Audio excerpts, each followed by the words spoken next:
Yeah.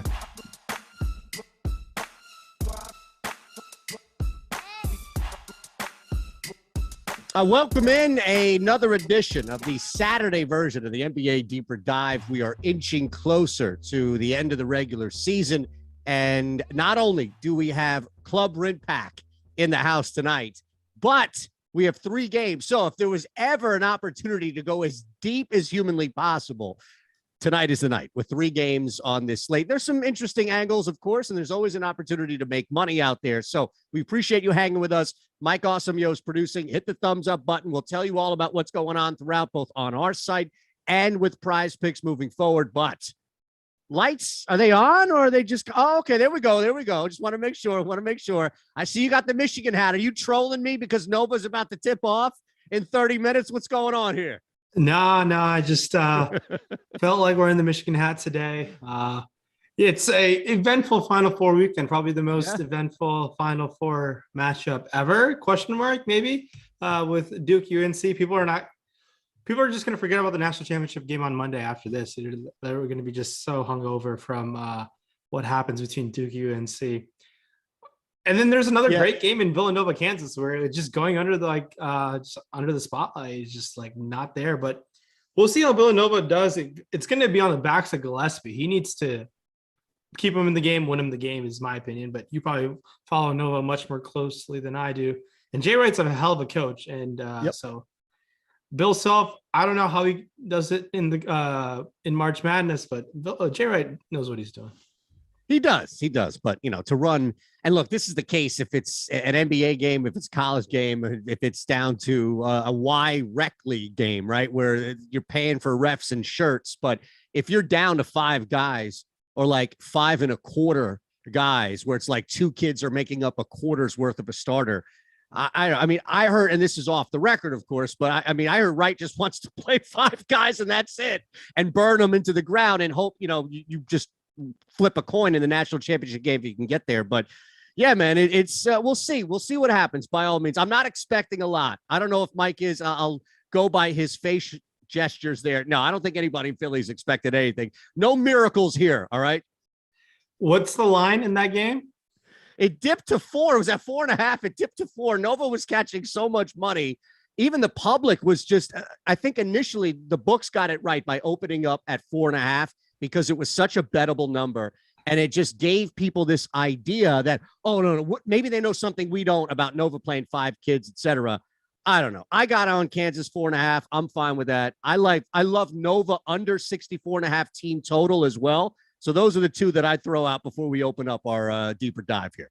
I mean, it's tough to root against a guy named Remy Martin, right? I mean, talk about a badass name in Remy Martin, right? But we'll see. Wasn't that a rapper too? It was a female rapper, right? Remy Martin. She might have been before my time. Yeah, I think you might be right. Yeah, Remy you guys Ma, are younger than me, man. Remy Ma is the one that comes to mind, but but Remy Ma off of Remy Martin. I believe so. Yeah. Yeah, I think that was like difference as far as like what was said on stage versus track. But okay, I don't want to bog down with semantics by any means. But yeah, it's hard to root against by all means. Look, we'll see what happens. I don't think anybody's going to watch UNC Villanova. I'll be honest with you. If that's the championship game, nobody's going to watch that. So take it for what it's worth, my friend. Yeah. We'll see. I mean, tonight everyone's watching college basketball, but there are 6 playoff teams /play-in teams in play. Non-tanking slate, little fun, real NBA basketball play. Sneaky slate.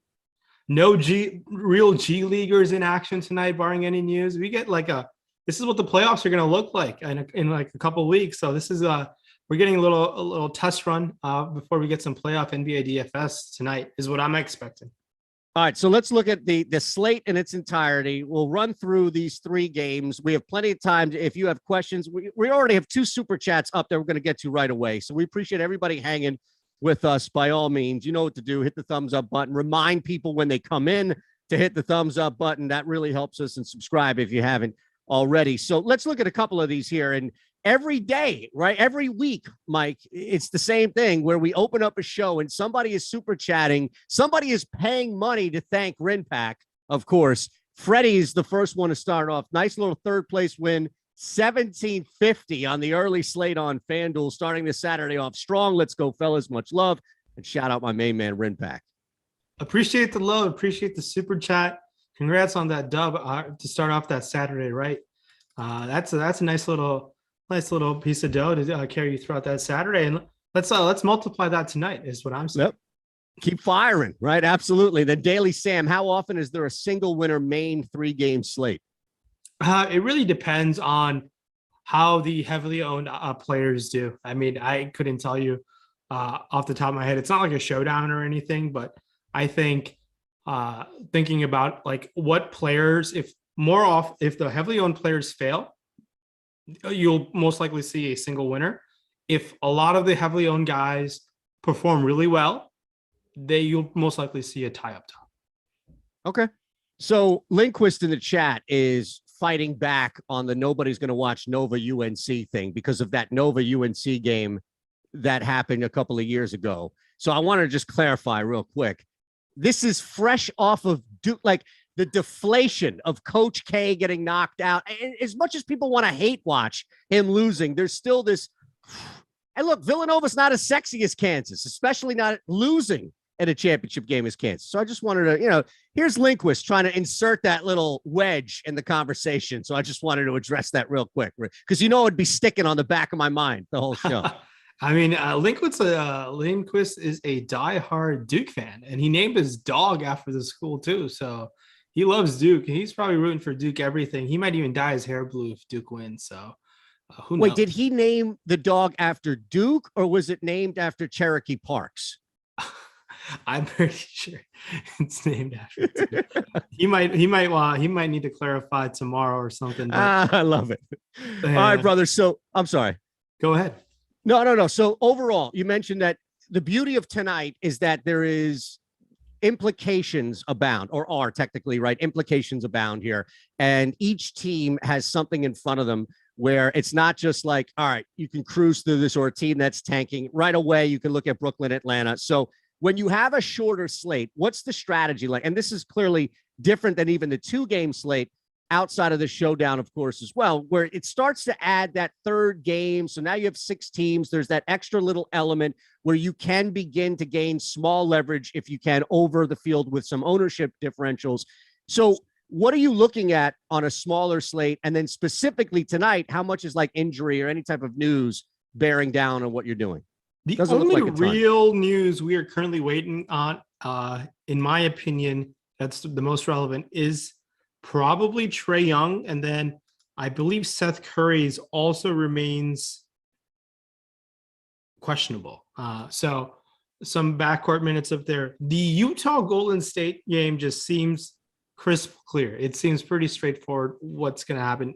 If I miss something, please do correct me there. But yeah, I do expect all these guys to give it a go. I know Bruce Brown has already been ruled out.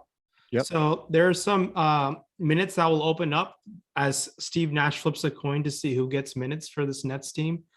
Another thing to keep an eye on is it's not as relevant, but the questionable guys in Miami with Max Strus and Seth Curry. But in terms of a strategy on a slate, I personally look at where can we jump ownership off some guys where they're getting way too much ownership, and you get rewarded in great fashion if you overcome them by taking a shot. I mean, ownership tends to be good because they project as great data plays and great point per dollar value plays or raw points plays, and it's going to depend from site to site. And you do get rewarded if you make a strong stance, you can get rewarded pretty nicely on shorter slates, is my opinion.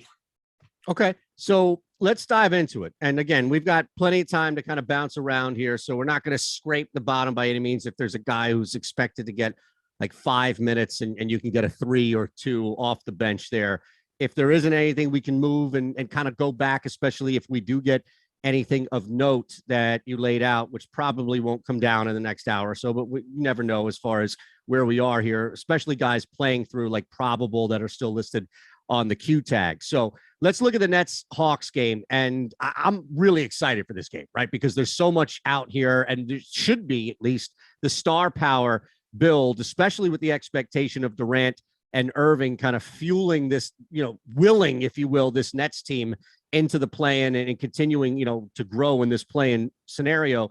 So you also have Young on the other side. That's the GTT we mentioned. But with the Nets right away, especially with Brown out, Kevin Durant is going to be that guy who you're either going to roll with the field or, Rinpack, maybe start that process of countering some decent ownership. I mean, it's not going to be a ton where, well, actually, Kyrie, you probably could get more over that as opposed to just Durant. Yeah, I mean, in terms of spending up on this slate, you're looking at the studs. I'm just going to rattle off some studs who I think can be the highest scoring players on the slate. You get KD, Kyrie, Trae Young. We've seen DeRozan do it. And then there's Donovan Mitchell. And then what happens in Golden State's a little difficult to keep an eye on, but those are the type of guys who can just get you there with raw points and be one of the highest scoring players on the slate. And that seems the best way to secure yourself towards the top. If you nail that, that's a good place to start with your lineup if the guy gets the highest scoring fantasy points on the slate. And then looking right here, you get two guys in KD and Kyrie. We know their upside is 60, 70. Kyrie has 60 real life points in the bag. Kevin Durant could do that if he needs to be as well. I have interest in both of them, and the ownership's coming in 30 to 20, and that seems appropriate. Where I think I'm going to come in with the field at the moment. And even on FanDuel, looking at these guys' price tag, 10-8, $9,200. Kyrie Irving looks outstanding just because it's, these two guys, you feel the most confidence in their minutes, role usage, day in and day out for the Brooklyn Nets team. We've seen Bruce Brown getting a lot more minutes late, but him being out, I do think if you nailed which wing player or backcourt player in Brooklyn right tonight, I think that will unlock yourself to get that right value to the top. I like Seth Curry if he plays on DraftKings where you get a 3-point bonus, 4,900 can go a long way. I don't mind taking a flyer on a guy like Patty Mills. The ownership's coming there. He's 3K. 3K on this slate. There's not many super studs, but does open up some things elsewhere. It's not that crazy to take a flyer even on Cam Thomas. I know he doesn't project that great, but his minutes can get a decent bump depending on what Steve Nash does. I know he doesn't project great right now, but Cam Thomas has the potential to put up 20 fantasy points, and you'll take 18, 19, 20 fantasy points even at that price tag on this slate. So those guys are at 3K. Even on FanDuel, they're close to the main 37, 3,500. Now in the front court. Okay. Sorry, go ahead. No, I'm sorry. Yeah, I think the front court here, Andre Drummond, 6K. He looks fine to go to a matchup versus Capella. Was very 23 on Yahoo, by the way, Rinpack. Yeah, that looks nice as well. $23 there. I know Claxton's a guy you can take out of flyer in tournaments just because of that price tag at 3,900 on DraftKings. FanDuel, not as much, comes in at 4,800. So, and we still haven't seen LaMarcus Aldridge enter the rotation yet. I do think it'll happen at some point. And another guy who I believe is missing from the team as well to keep in mind on why I mentioned Cam Thomas is I think Goran Dragic is out tonight. So I think that's something to keep an eye on. So I guess the one concern that I have, and I don't know how much it is even something that pops up versus something that may be helping you guide where you're going outside of KD or Irving, which is just, okay, Bruce Brown is out and clearly there's some productivity that he's had consistently that's out, but it doesn't automatically on this team with two just huge volume guys in Durant and Irving get sprinkled elsewhere, right? So you can take risks with Mills and as you mentioned, some other guys here, but there's probably a very likely scenario that 75 or 80% of what Bruce Brown does just gets split between Durant and Irving, especially where the Nets are in this part of the season. Yeah, and I believe also they moved up in the standings with I believe the Sixers taking care of Charlotte tonight, right? So I think looking at I'll tell you that right now. Brooklyn's at 8. Yep. Brooklyn's at 8. Okay. So that's important to keep an eye on at this point in the season with like 10 days left in the regular season.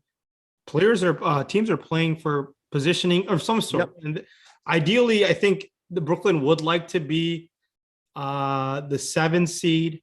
Ideally, I'm sure they would like to be the 7 seed, but we'll see if they can even catch the Cavs after the Cavs won today. I haven't looked at any of the 538 or anything, but I do think keeping an eye on chat, knowing what is happening, what needs to happen for other teams down the stretch is really important. So Drummond, you mentioned here, and we'll talk about Atlanta on the other side. Definitely attackable 6K if it's on Yahoo as well, that 23. Without Dragic, not that this is totally correlated, but it's one more guy that could come in just as far as minutes are concerned. What happens if Seth goes? Could he be a guy that could kind of straddle that line between now just because of how focused his volume is when it comes to 3-point shooting, where maybe he is kind of towing that line between just another guy on the floor versus somebody who could gain some extra usage because Brown's out?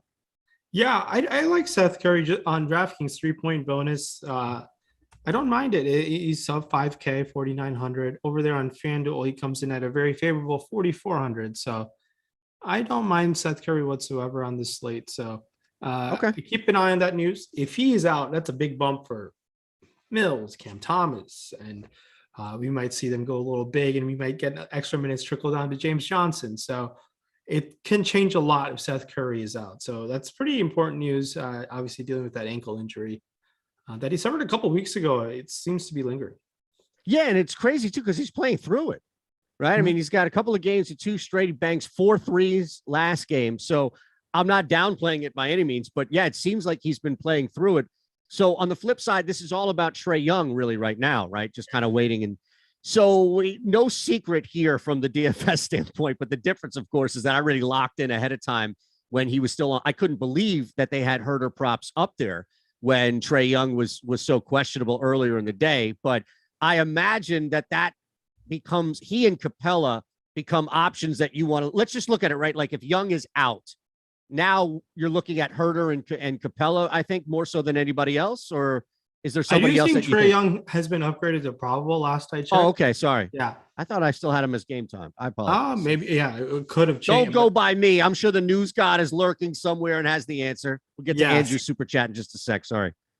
Yep. I do think keeping an eye on that just in case. I like Trae Young a lot. I mean, this guy, he's trying to carry the team on his back. They are the 10 seed. They can be the 9 seed if they win today, and because Charlotte lost, I believe. So home court for when you have to win 2 in a row as the 9 seed or 10 seed goes a long way in these winner go home situations, I think, in Atlanta. Trae Young looks great. I think the ownership is there as well. He looks fantastic. I like him on FanDuel a lot at $9,900. He seems the way to go, even on Yahoo at 46. I just think Trae Young is trying to carry this team on the back. But next tier, guys, they have these surplus of wing guys. We get Bogdanovich off the bench. There's some ownership going there. I like it. I think he's just going to be off the bench and willing his way to some shots. If you were to play Kevin Huerter, I would do it on DK compared to FanDuel. And I prefer Bogdanovich on FanDuel as well. A nice $5,900 for him on FanDuel. It's tough to see Gallinari and Hunter make for excellent tournament plays on this slate. Just because of their upside, you don't need them to put up 40. You would happily take high 20s, low 30s from them. Hunter, obviously, we hate rostering him just because of his volatility, but that's what makes him a great tournament play. His upside sometimes shows out in a matchup where I think we might see a little bit more Hunter than Gallinari at times. I like Hunter more than Gallinari. So super chat here, and this kind of factors into what we're talking about with Capella. And that's Andrew. Appreciate that big time. Saying what's up to you as well. And a brother in arms. Do you think Capella gets a bit more run going against a legit big man? Would you prefer Capella or Draymond? Now, again, we'll talk about him in depth, but this is great too, because even though we go the deeper dive and we kind of run through team, then game, it's a slate. And we don't ignore the fact that there are popular players later on there. So basically, is there concern, right, with Capella going up against a legit big man? And would you prefer Capella over Draymond? I prefer Capella more than Draymond. It's an interesting decision point. It's close for me. It depends what you can do with the savings from Capella to Draymond.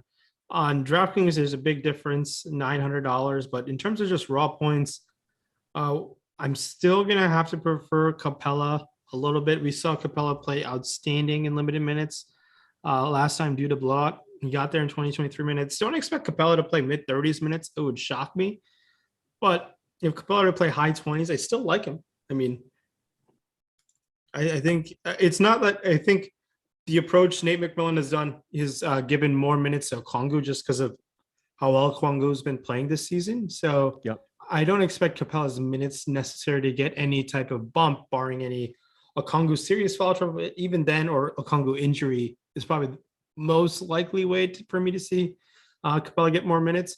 And there's a chance Brooklyn might go small here as well. Slim chance. We haven't seen it as much, but there's a slim chance that might happen where they just play KD at the 5. Yeah, and look, man, this total's at 240, Yeah. right? So, and we're talking about it like so much weight on Durant and Irving. And now with Young being upgraded, to playing it all through this injury, he's going to be out there a ton. Like, he's not just out there for a purpose, like what happened with the Pistons last night, right? So you're going to see him out there a ton. 240, I mean, this could easily be 3 guys getting to like 35 plus points.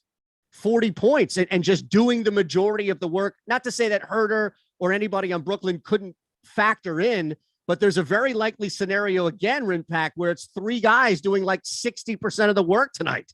For sure. And they look, that's why this first game is super important, just to nail that value. And waiting on that Curry news would help. But if we get him out, it's just going to be just like a massive frenzy of fantasy points. But it is a very exciting game environment. No questions about it.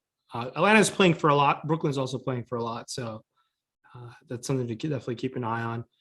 And I don't mind playing some Okongwu in long shot tournament options. See, Capella could easily get in foul trouble. And it's never easy to, I would never recommend forecasting foul trouble or anything, but I'm just talking about potential game scenarios where Okongwu could get benefit his minutes. At $3,800, he doesn't need to do all that much. On a center slate, we have some good centers in Gobert, Vooch, but they're not your class of the NBA centers. Your Jokic, your Embiid, your Karl-Anthony Towns. So they're good centers, but the upside of center, can some Gobert or Vooch get you 50 fantasy points? Sure, unlikely. So I don't feel like the opportunity cost at center is all that high when we are on a much bigger slate. So I mean, it doesn't hurt to sometimes sacrifice a little bit. And Okongwu has shown the ability to play very effectively in terms of fantasy wise for us this season. Are you ready, man? And again, I got in on this early. I need to see what it is right now because, again, with Trae Young upgraded, it might have moved. It's down to minus 128. But in the morning, I couldn't believe it that Kevin Herter was sitting there over 2.5 at minus 106. For a guy who even without Trae Young is a smash for that. But with Young, we've seen him take full of, and especially early. So that was the one that I jumped in right away. Actually, 2 at the same time was Herter over 2.5 at minus 106. And Irving, I think this is a big night. I mean, especially from 3 where we've seen him start to cook after those 2 just bad eggs in a row. So over 3.5 is plus 126. I'll take that risk from what I've seen recently, especially with the moment of this game tonight. I know they're on the road, but that's fine. So Irving over 3.5 at plus 126, and I got in Herter over 2.5 at minus 106. By the way, that same game parlay was plus 316. Also, little sprinkle on that. I like the Herter one a lot. I like the Herter one a lot. So I like it a lot. I think you got a great line out that. I'm sensing a butt though. No butt here. Okay. I like it a lot. I love the Herter one, but that Irving one is a piece of shit. Like, that's what I was expecting. No, what was the Irving line again? Sorry. Over 3.5 plus 126. Yeah, I like it. Okay. It's this game environment. It's this game environment. You got a 240 total. Thank you. And you're going to get some threes thrown up for sure across both teams. Yeah, you got it. I like your chances, and I hope you nail it. Yep, absolutely. And yeah, Wayne's World, absolutely. I didn't mean it as far as individually, like Kyrie has been playing at home exceptionally for the whole season. I meant as far as they're on the road, and it's tough to win on the road in general, especially against the motivated Atlanta team. So it's more about the team mentality than anything else. All right, again, a reminder, hit that thumbs up button, please, and make sure you're hanging with us. Subscribe here, the Odd Shopper channel as well. So a couple of people referenced some player props here. The Durant one, our buddy Tank the Shy Guy, putting out the Durant rebounds prop, and that's like spot on with Odd Shopper as far as just the projection. So it's a really sharp line for me. I wanted to stay away from the 7.5 rebounds. And then Caleb also suggested something with Andre Drummond's points. And you actually have a decent play on Odd Shopper going under that. So I think that would be the play. He's at 10.5. Actually, where Caleb found it was 11.5, and we have him projected for 9.5 points. So I'll roll with our boss on that one. I think rolling with our boss seems the best way to go. All right, brother. And by the way, Dan is in the house here. Man, this dude, he and News God are posting like multiple leg parlays every single day. So, like, can you just DM me ahead of time? Like, don't even tag anybody, just DM me. Like, forget Rinpack, forget Awesemo, forget everybody else. Just tag me if you can. Frumer and News God are crushing it here. Unbelievable. And he took Herter right away at the jump. All right, man, let's go to Miami. You ready? Let's do it. So again, short line, the difference is much short of smaller of a total to play with here. So we don't necessarily have as much information, right, as we were talking about with Trae Young, even though that got adjusted here. Zach LaVine's playing. He was Q tagged, but it was really just probable. So we don't have to worry about that. Let's just look at Miami on the road here. And again, playoff scenario implication. If it's not the bottom of the conference, then it's kind of like, right there in the middle where we're talking about Chicago still trying to recover from that just awful dip that they've had. And here's Miami atop the Eastern. Yeah. So Miami is obviously playing to be the 1 seed in the East. The Bulls are tied with the Raptors 5 and 6. I'm not sure who has the tiebreaker. I think Chicago does, just because they're listed as the 5th seed, how I see it. Okay. They're still playing for the seeding. I mean, absolutely. I'm just saying, like, right now, as we speak, coming into this game, I think Chicago has the slight edge. And Toronto's been hot. They've won 5 in a row. Yep. Yeah. So they do probably have the tiebreaker over them. I don't think there's a chance for the Bulls to fall into the quote unquote play-in. Maybe actually they could fall to 7, potentially, if they just continue to lose. This is a ugly game environment compared to what we just talked about, but there are some studs here that can get the job done for you in guys like DeRozan, LaVine, Vooch, for Chicago. That's really about it. We saw Patrick Williams put on a awesome performance at low owned at $3,200.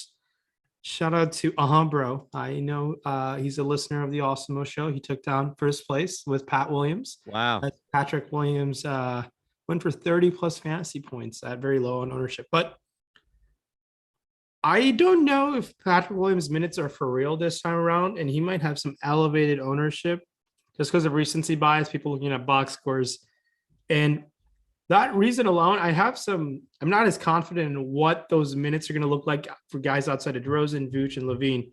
They have Kobe White, they have Awesemo, Pat Williams, and then I don't have anyone interest in anyone else if you consider them rotational guys or not. But we haven't seen Dosunmu play well in a minute. He's fallen all the way down to 4,100. Kobe White is 4,200. You get a 3-point bonus there. I don't have much interest in Caruso. If I'm going to play a bull today, I'm going to take my chances on the hobbled Zach LaVine at 7,300, 7,400 on DraftKings and FanDuel respectively. Comes in at $30 on Yahoo. He is probably my favorite bull to play, just because of all things put together, price and upside. I don't think DeRozan's going to drop 50 again. It took him a lot to get there. So it's a tough Bulls team to have significant interest in. The ownership is definitely going there as a 3-game slate, but I'm not that interested, to be honest. So if you had, and again, at different positions, I get it, but it's just about the money where you're spending here. But it's only $5 more for a Jimmy Butler. Now, granted, you're catching about 5% more ownership, but if you were looking at spending 30 for LaVine on Yahoo versus the 35 on Butler, and I bring up Butler because, granted, I mean, we're talking about guys that are just in the top percentage of rostership across the board. So being 5th or 2nd or 10th on this list isn't really going to change much. But you don't lose a ton of leverage and you're only spending $5 more. Is there any interest in that, or are you going to stick with the hobbled Levine as you laid out? Yeah, he's playing hobbled for sure. I'm surprised he's playing through this. He's got a potential max contract on his way. Whoever signs him, I think he can get to 4 years, 200 is the max that he can get, which is insane. Or 5 years, 200 and 4 years, 160 if he leaves Chicago. It's tough. I mean, I would like to see Dosunmu get there again. He was producing dishing the ball out late. His minutes have gone down significantly of late. So, and it's tough for any of these other guys to get significant usage when you're sharing the court with such ball hogs in DeRozan and Levine. And ball hogs in the nicest term. They just ISO ball to death the other teams. Not death. They've been losing a lot more, but I think it's a tough spot to go to anyone in these guys in confidence. It's a tough Vooch spot as well. If you were to tell me, if you were to build 5 lineups and you don't land on a Chicago Bull today, I'd be like, yeah, that's completely fine. But it's it's not the opposite, but it's, I think, much different with Miami is what you laid out. Let's look at field things at least. So maybe you can. Let's look at the Miami side of things. I like going to Butler and Bam much more than I do anyone in Chicago. I like Jimmy Butler's upside. $7,800 looks great on FanDuel. $8,100 on DraftKings looks fine as well. I have no issues playing for Bam either. So I just prefer these two guys also. But everyone else on this team, like the secondary guys here, you get Kyle Lowry on his own island, and then you have Tyler Hero on his own island as well. But everyone else, I mean, Duncan Robinson doesn't get enough minutes. Max Strus is questionable. Caleb Martin's questionable. As gross as it sounds, I might prefer the guys in the Brooklyn game than these guys, because these guys have like rough upside. I never want to roster PJ Tucker. He's $3,100 power forward only. It's a gross game environment. Yeah, this might be an old school Heat Bulls game where it goes in 95-85, where it could go well under, but 216 is the lowest on the slate, only a point lower than Golden State, Utah, but I think I prefer Golden State, Utah much more than I do Miami, Chicago at this moment. Yeah, so just a question overall about that. Mala Yukar, by the way, happy anniversary to Melissa. Love you. 29 years. Look at that. Oh, wow. 29 years, man. That's longer than some people that have been working at Awesemo and OddsShopper have been alive. Oh yeah, you nailed it there. Me being one of them, but happy anniversary. I didn't want to date you by any means the opposite way. So I was just saying there are other people that are younger than 29 besides you, Rinpack. Yeah, definitely. I can't pull that off anymore. Well, that's an awesome happy anniversary. I hope you guys have a fantastic time. Take Melissa out to a nice dinner and hope you win something along the way. So that's amazing. Yeah, a Daily Sam on the super chat. Looks like Trey's playing, so I don't think you have to worry about that. Can you? Oh, okay. Okay. No, do you have Trey on the text line like that? Do I got Trey? 1 second. Yeah. Let me call Trey real quick. Okay, thank you. This is like Adam Schefter pausing in the middle of Sports Center and say, hold on a second. Hold on a second. Yes, I love it. Trey, you playing today? You dropping 50? All right, cool. Wait. Ask him about Herder. Well, maybe in a little bit. Is Herder a 5+3 night? I love it, man. I love it. All right. So here's just a quick question on this. And it's a 3-game slate. So I just want to take advantage of this. I don't know how often this will pop up, but if it does, then at least it's something we can all go back to as far as how you approach this. But I'll keep it simple. Do you really have to get to this game at all? Because if you limit this to a 2-game slate, not only are you limiting, obviously, your net and everything that you can to reel in anybody, but it's 216.5. It's an ugly, just two big boxers hugging each other all game. Yeah, 1 or 2 guys could break free and put up points, but on a short, does that ever factor in your head where you're just like, yeah, I'm giving up some stuff, but you know what? Screw this game entirely. If I'm building 100 lineups, I don't even need this game on 30 of them. That's a little bit tough for me to just like erase like 2 teams when there's only 6 games to play, just erasing 33% of teams. Yep. I know it's gross. As ridiculous as it sounds, gross plays win tournaments, and someone in here wouldn't shock me to win a tournament. So It's how I think you got to just look at it and try to find the guys who have the most upside. And the bench guys technically don't here. So I think just looking around, I mean, I like the studs. I mean, Butler and Bam, and then Yeah. Levine, DeRozan, and Vooch. Those guys I just feel the more confident in than anyone else, which makes sense. Their salaries priced appropriately, but everyone else, it's a rough show there. It's like we don't see these guys really pop off for even 20 plus fantasy points. I know Kyle Lowry is also there as well. He's just kind of on his own island. I have no issues if you fall on him at that price tag, but it's just a rough game environment. We've seen how Miami plays.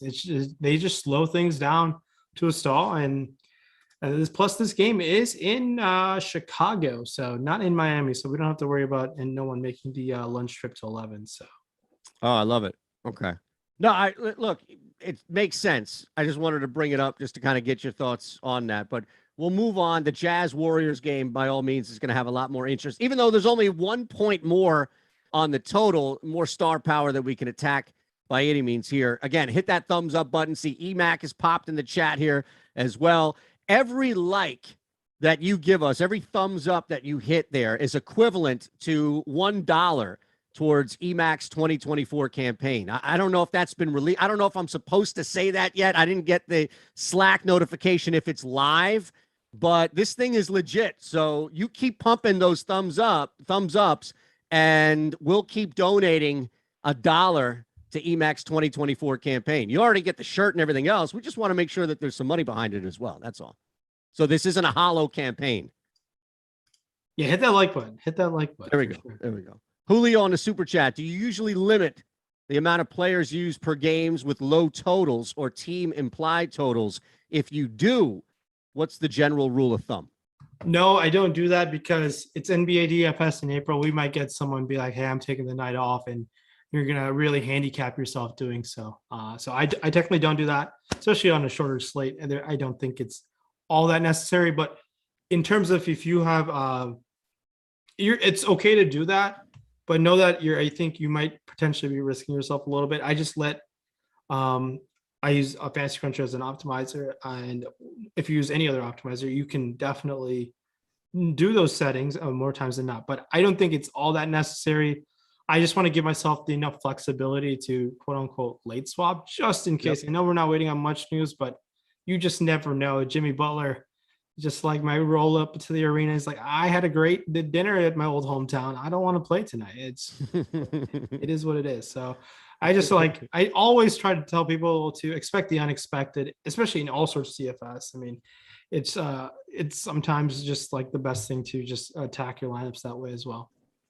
All right, brother. So let's hit that final game. One reminder, though, click that link below you see for Prize Picks. They're here hanging with us, presenting this show. So as much as we want you to, if you haven't already, hit that thumbs up button for us and make sure you're subscribed, the Awesemo DFS channel, the Odd Shopper channel. But take advantage of this link, and they're doing it for you out there so you could sign up at Prize Picks. Speaking of Lindquist, he's out there tweeting every day these Prize Pick smashes. We do Prize Pick content each and every day for you, picks and all. So take advantage of this, man. Sign up. We'll match your first deposit up to $100, and you're going to get 1 free month of Awesemo Plus Platinum on top of that. So you don't have to wait once a week for tools to be free like our ownership in the NBA today, where it's just free today. So yeah, take advantage. And look, a lot of times there's no juice on Prize Picks. There's flat numbers. You know, look, Kevin Herter, 3 as far as 3-pointers made. I'll roll with your guy here, Zach LaVine, over 2.5. So you could take advantage of spots where there's no juice, and that's why we always remind you about Prize Picks. That's all. All right, man. Let's do it, Rinpack. Final game. We will hit the road squad for, again, there's a lot here out west where the Jazz are just trying to stay above the Denver Nuggets. I know that Denver takes that L, but winning some games before that. So we have this, and then Golden State, of course, is just trying to weather the storm heading into the postseason without Steph. So let's start at least on the road here.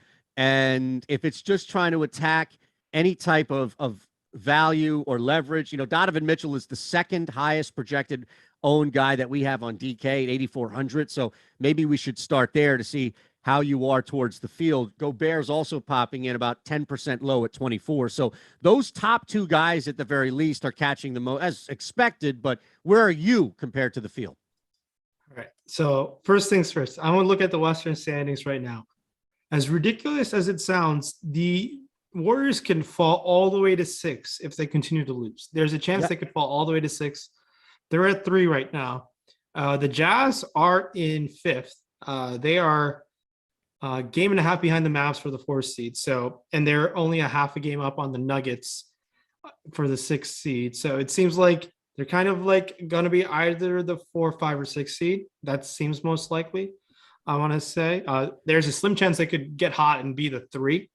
So there's definitely that potential as well. So this game matters for seeding a lot for both teams. It's a really tough thing to position themselves to see where they end up falling. But this game is an interesting game to target because of the type of players who I just feel a little bit more confident in this team. I know a team that has no Steph Curry. Jordan Poole has been absolutely balling. He is when he got drafted in the first round, I was as shocked as anybody. I think he was shocked as well that he got drafted in the first round, but he has played amazing basketball, just like trying to will this Golden State team to wins. He's great to go to. I have no issues if you fall on him. 7,208K, just because of the usage he's been getting of late. He's coming with a decent amount of ownership, but I might, depending on seeing what final ownership looks like leading up to lock, I might come in a little bit under, and I don't mind spending up a little bit more for Klay Thompson. 7,800 where you get the 3-point bonus, only $7,000 on FanDuel. I prefer Klay to Jordan Poole on FanDuel to saving $1,000 there. But on DK, he's coming a little bit low, and Klay Thompson is one of those sneaky guys on the slate who can light it up. We know he can knock down 10, 11 threes. And then on this type of slate, I like taking my chances. He shot the ball awful last game. I'm doing this on the top of my head. 5 of 19 is what I think I remember seeing. So I really like Klay where you get a 3-point bonus. Andrew Wiggins just has been checked out after he got the All-Star bid, and he's not as fun to roster, but he's down to $5,600 on FanDuel. Can he crawl his way to 30? Yes, definitely. His steals and blocks rate have gone down a lot. Expect that to turn around over time coming into the playoffs. I like him and Draymond Green. We saw those minutes on last game. I love the way he smack talked Jay Crowder. We saw him play 30 plus minutes. He did pick up 5 stocks, steals and blocks combined. So that's obviously on the higher side of things, but he has that in his bag. FanDuel, Yahoo scoring where you get benefited for that. No issues there. And Draymond Green can backdoor his way to a triple-double in this matchup. He obviously plays with a chip on his shoulder all the time. If he stays out of Tex, him and Gobert have some history. And Gobert has the tendency to get into his players nowadays. So I like this matchup for Draymond. And we've seen them go small in times past before. Otto Porter and Kevon Looney. This might be more of a Kevon Looney game where you might get a little bit extra minutes. He's never fun to roster. I hate rostering that guy and Kevon Looney. Nothing against him. He's just not fun to roster fantasy upside. But he's $3,700. Rarely, right? Huh? You rarely have to. You should never be in a position where you feel like you have to, right? Oh, yeah. I mean, when they play shorthanded, you're like looking at him and I'm like, oh, man, I don't know if I can. But keep an eye on the starting lineup. I do think Looney should start, but Steve Kerr has said he's trying to mix and match starting lineups. Otto Porter, we saw Iguodala play last game. Otto Porter, Iguodala, and Bielitsa were the guys off the bench last game, and Gary Payton. Who do I prefer most out of them? Probably Otto Porter, then Gary Payton, and then the other two I'm not that interested in. So really on the Warriors, Wiggins is getting 33%. You really find yourself hovering around that with the field? I think so. I think you can hover with the field, especially on FanDuel. I get it. On FanDuel, yeah. On DraftKings, I would rather shy away a little bit. Yes, I'm sorry. I meant to clarify. Apologize. FanDuel was where that number was, right? Yeah, so, I think FanDuel. DraftKings. Sorry. Yeah, I think FanDuel is fine for sure. Okay. I just wanted to make sure because that's a big number. I get it. It's 3 games, but that's a big number. Not the cost, but the percentage of rostership for Wiggins. That's all. Yeah, on FanDuel, we haven't touched on their spend ups, obviously you have KD up there, which is fine. He just falls on a weird island where like he is okay enough where you might be content with 28. You would love anything more than 30, I think, at that price tag on this type of slate. Doing this on the top of my head, there are some other guys in obviously the Atlanta game who great are cheaper, but have similar upside as Wiggins, where if you want to leave some money on the table, I wouldn't fault you to get more exposure to that game environment. But Wiggins is not as bad of a play on FanDuel, I don't think. I think he's pretty solid. By the way, you didn't even realize you did this, but you talked me into laying a half unit Draymond Green plus 1,900 triple-double. Oh, wow. Well, you said this would be a good game, a good slate for him to have a triple-double. Yeah, I don't mind it. I mean, look, the reason why I don't mind it because his minutes went up, and they needed some sort of confidence to win a game. Okay. I'm sorry. I thought there was. No, I hope it is. That's lovely. Plus 1,900. Yeah, I'm just thinking, why not? Why not? All right. So you mentioned the two guys at the top really quick before we went to Golden State. Where else are you I mean, there are some options that you can get to clearly as deep as you want to go with the Jazz, right? Especially when you look at if it's Clarkson or anybody that might be a little bit lower than the top two guys, pardon me, even if it's Conley. Yeah, I really like Rudy Gobert in this spot against Golden State. I know he was great the other night, but $7,600 looks amazing to me. I think I like him a lot. Gobert is someone who I think people just are like hesitant to go there at times, but this guy is going to expect him to play mid-30s minutes. He has played all right, pretty like up on par to his against Golden State in the past. He has, I believe his career high in fantasy points came against Golden State once, where he put up, I believe, 75 plus fantasy points against Golden State a long time ago. But Gobert has had some success in this matchup. So I like going to Rudy Gobert. And Donovan Mitchell has the tournament winning upside. No questions asked about it. He's coming at 81 and 84. I prefer Mitchell than Jordan Poole just because of the upside. We've kind of seen this upside from Jordan Poole consistently, but Donovan Mitchell has another ceiling to him that we have not seen as much. So I have no issues to fall on a guy like Donovan Mitchell. Bogdanovich came back from injury, 3-point bonus. FanDuel looks great, 4,900. DraftKings 5,100 looks fine. I think I prefer Bogdanovich I think Bogdanovich might be my second favorite Jazz player specifically on FanDuel. While on DraftKings, him and Mitchell are kind of tied for second for me. But the next tier guys, it's Conley, Clarkson. I tend to prefer Clarkson to Conley just purely because of upside. Clarkson's is just a volume scorer.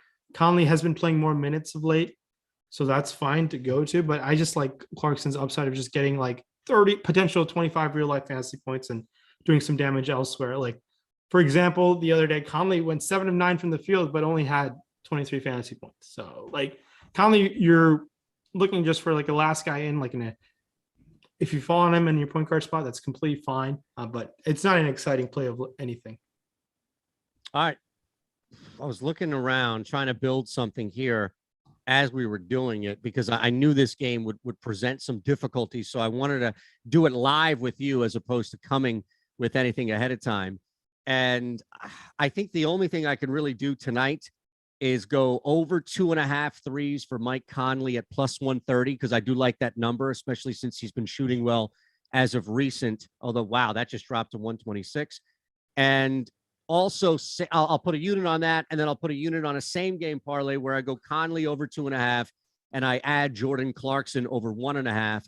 I don't love the minus 186 to that, but it does get me to now plus 233. So gotcha. There, I mean, look, I love Jordan Clarkson. I think you could also, if you wanted to go crazy here, you could go Mitchell 5+ at 235 or Jordan Clarkson 4+ at 450. Say that again. 5+ threes would be plus 235 for Spider. Let's start there. Ooh, that's a tough ass. 5+ threes. I mean, yeah. I mean, this is just launch factor. No conscious. He's just not even looking at anybody. No, I don't think I could do that. Okay. And again, like these are risks. I would actually, I'm pretty surprised that number is so low at plus 235, but that's fine. The other one would be if you wanted to play this big on Clarkson, you don't need to go +5, or you don't need to go 5+, pardon me. You go 4+ at plus 450. Again, you're targeting volume for a guy, Jordan Clarkson, who's playing. I think I'd rather do the Clarkson than the Mitchell side, just because you don't want to go to either. Yeah, I really wouldn't want to go to either. If you get a Klay Thompson 5+, yeah, give me that. I would rather have some. Is that plus 215? Is that number okay for you? Klay Thompson plus 215, or you were debating between Donovan Mitchell at plus 230, 5+.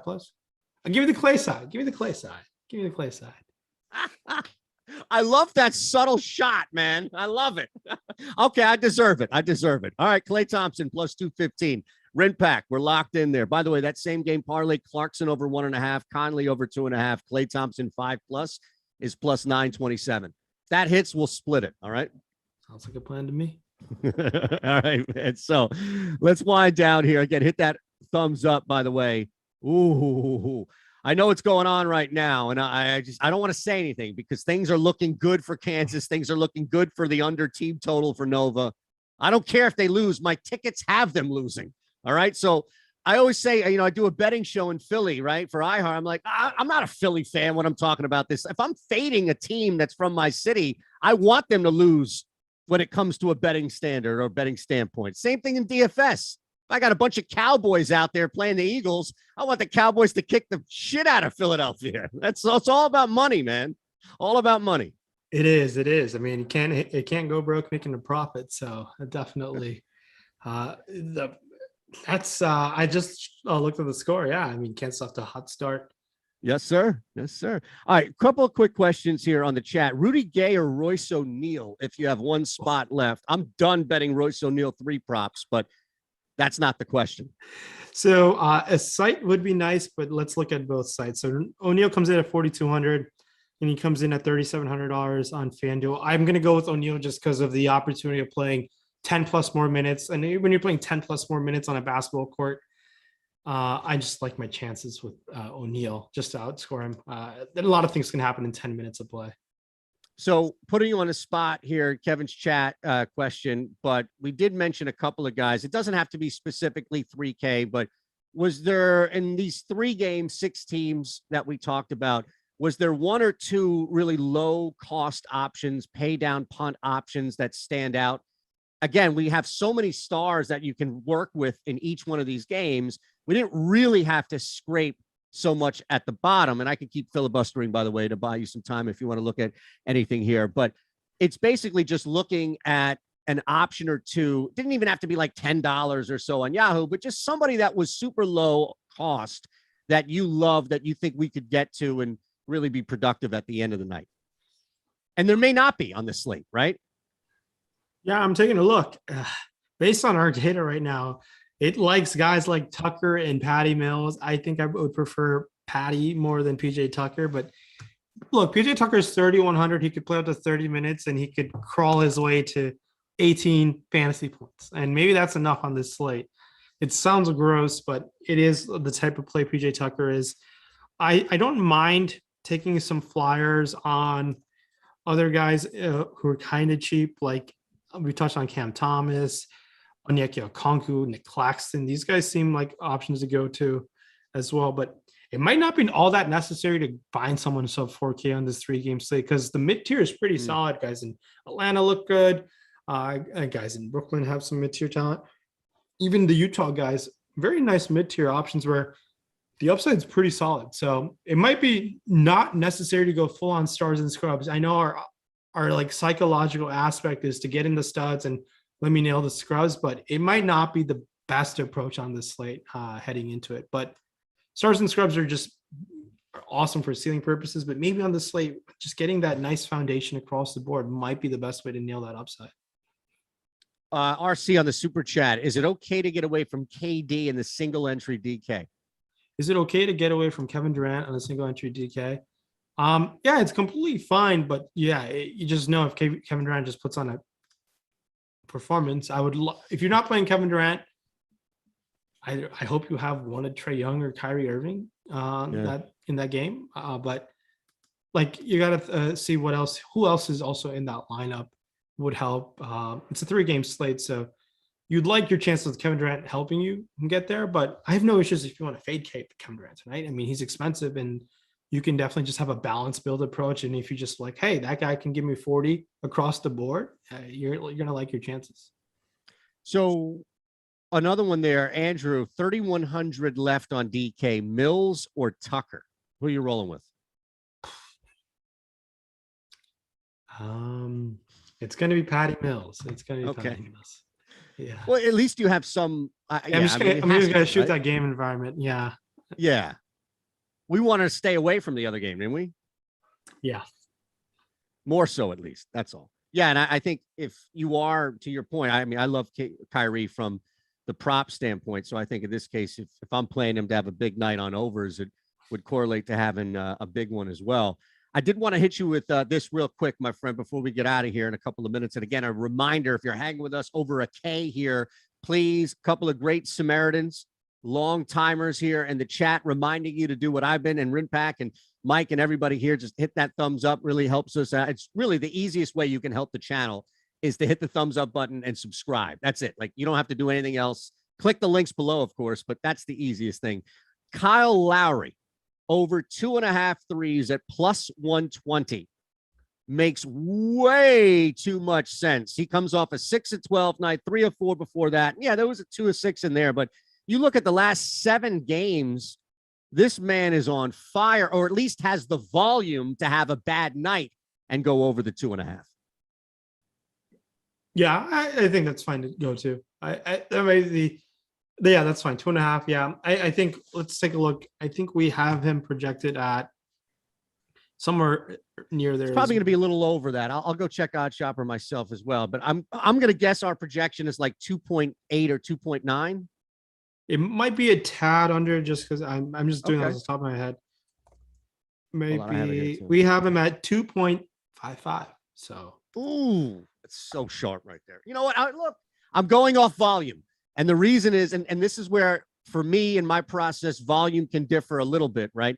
Which is, if I have a guy who has enough volume to have an average or a below average night and still get to that number, I'm comp. And we've seen a recent spike where he's either shot the ball exceptionally well or he's had the volume to overcome it, outside of one game, really, in the last 7. So, look, he's also at plus money. I don't necessarily know, based on what we've seen over the last 7 games, if this should be a plus 126 bet either. So maybe there's something to that.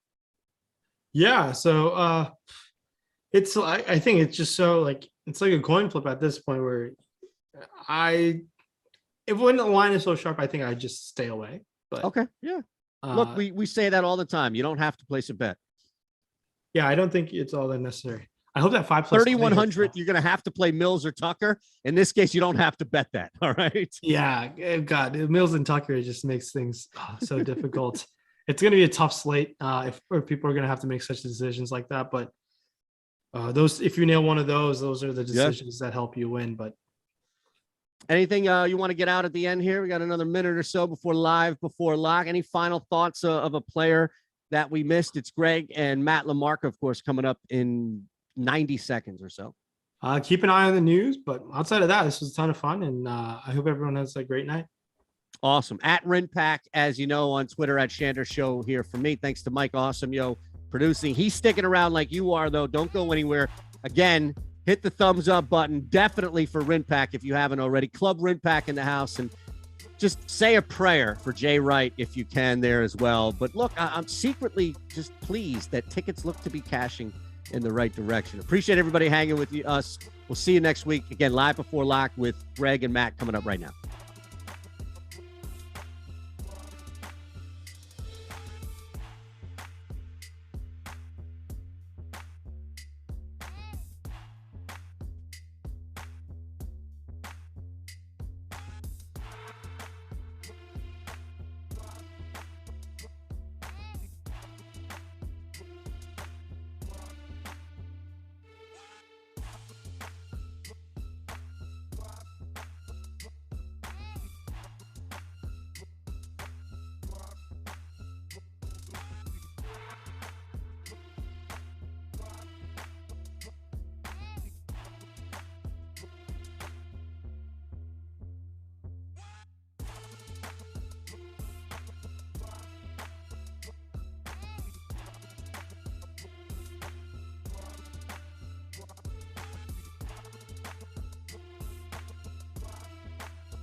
Buckle up, guys, because it is another end of season NBA slate. We are sponsored by Prize Picks tonight. It is a Saturday night, so it's going to be me joined by Action Matt LaMarca, who's looking quite dapper today. Love the hair on Matt. No hat today, which I think is a good mix-up for you because the majority of people in this industry wear hats. The reason so many people wear hats is because they're either balding or have terrible hair. Matt has flowing lacrosse locks, and he should be showing them off more often.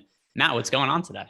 I appreciate that. I am very satisfied with the hair that I do have. My dad was bald at like 18.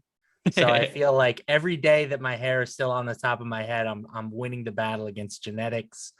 And I know that they say it goes with your mom's side of the family or whatever, but they're all bald too. So I feel like I'm just blessed every day I wake up and it's still up there. Yeah, and what is nice about today's slate? We were briefly talking about this in the transition between the deep dive and our show, is that this is a slate where the teams that are playing actually have stuff to play for. So this isn't going to be some nonsense where teams are just, resting players 7 minutes into the game. This isn't going to be guys getting ruled out for tanking purposes 10 minutes before the game start. Nothing like the news we just got where it's like, hey, for tomorrow, Jalen Suggs, Cole Anthony, Wendell Carter Jr., Franz Wagner, they're all hurt for the Magic because they don't want to win games. The teams today actually care, especially the Brooklyn Nets, the Atlanta Hawks. This game is crazy playoff implications because the winners really in a situation only have to play one play-in game. The loser in all likelihood is going to have to play 2 games. And we're looking at a point, if the Nets lose this game, their odds of making the playoffs, they're still more likely to make it than miss, but it's not a slam dunk for them to make the playoffs. So they lose this game. This is a really important game. Same goes for Hawks on the other side. We've got the Heat and the Bulls. They're playing for playoff seeding. The same goes for Utah and Golden State. So if you guys like playing NBA DFS slates where teams just hold to some sort of injury report, where you don't get a team's best player sitting 7 minutes into the game for no reason at all, this is a slate for you. We just got some injury news here. Gabe Vincent is available to play. Caleb Martin is available to play, and Max Strus is available to play. So there's going to be no additional Heat value. I want to ask you, though, Matt, because this is kind of the injury report news that we are looking at. Seth Curry is questionable. Hassan Whiteside is questionable.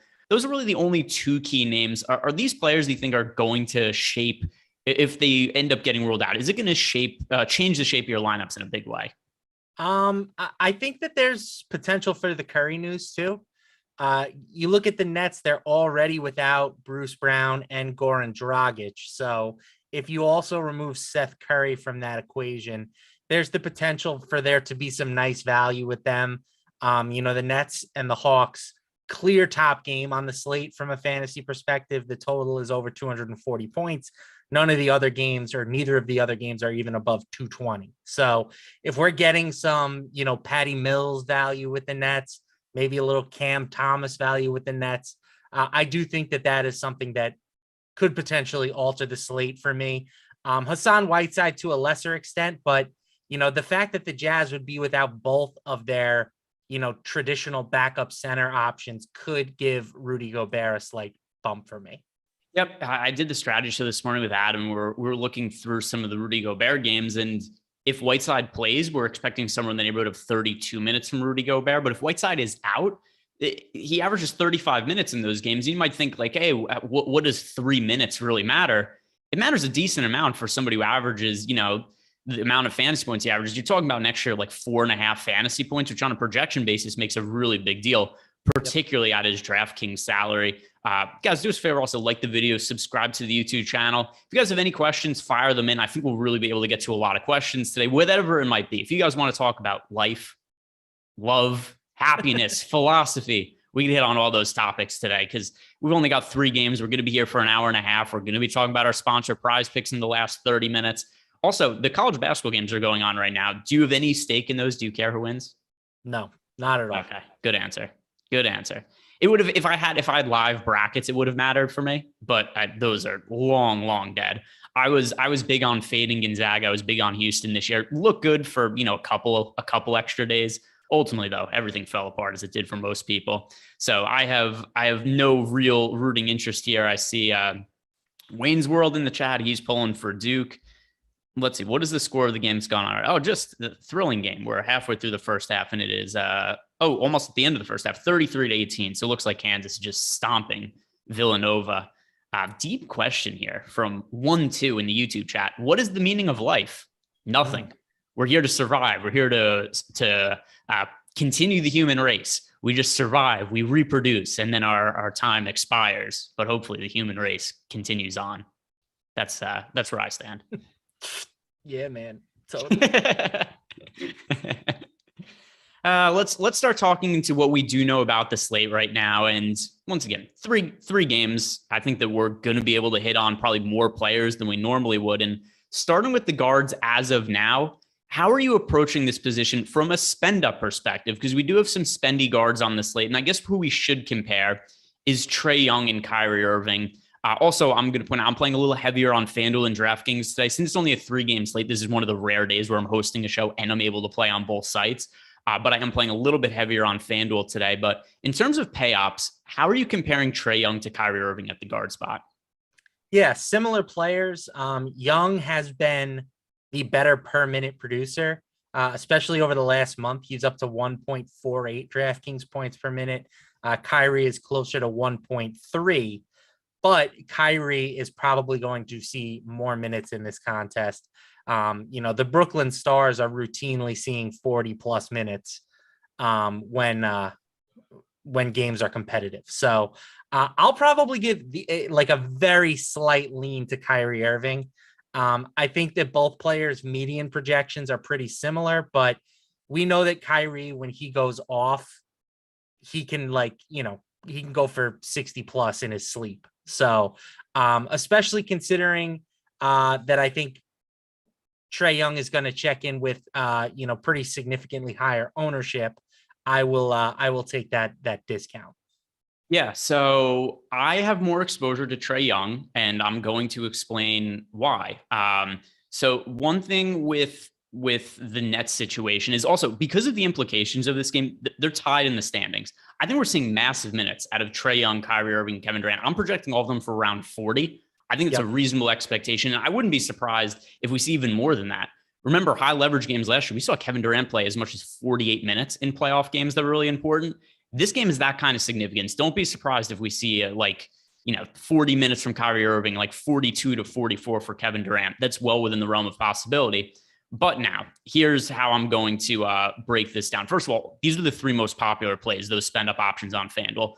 Kevin Durant projected for 47% ownership, Kyrie Irving 44%, Trae Young projected for 41%. Over on DraftKings, Trae Young's projected for 31%, Kevin Durant projected for 29%, and then Kyrie getting a little bit of an ownership discount. He is projected right now for 21% ownership, to your point. So a little different looking on DraftKings compared to FanDuel, but this is by far expected to be the highest scoring game of the slate. This has a 241-ish total last I looked. 241.5, 217 in the Miami Chicago game, 218.5 for Utah Golden State. So significant to that, this game is expected to be very high scoring. Now, where's the Atlanta production coming from? In all likelihood, Trae Young. Where is the Nets production coming from?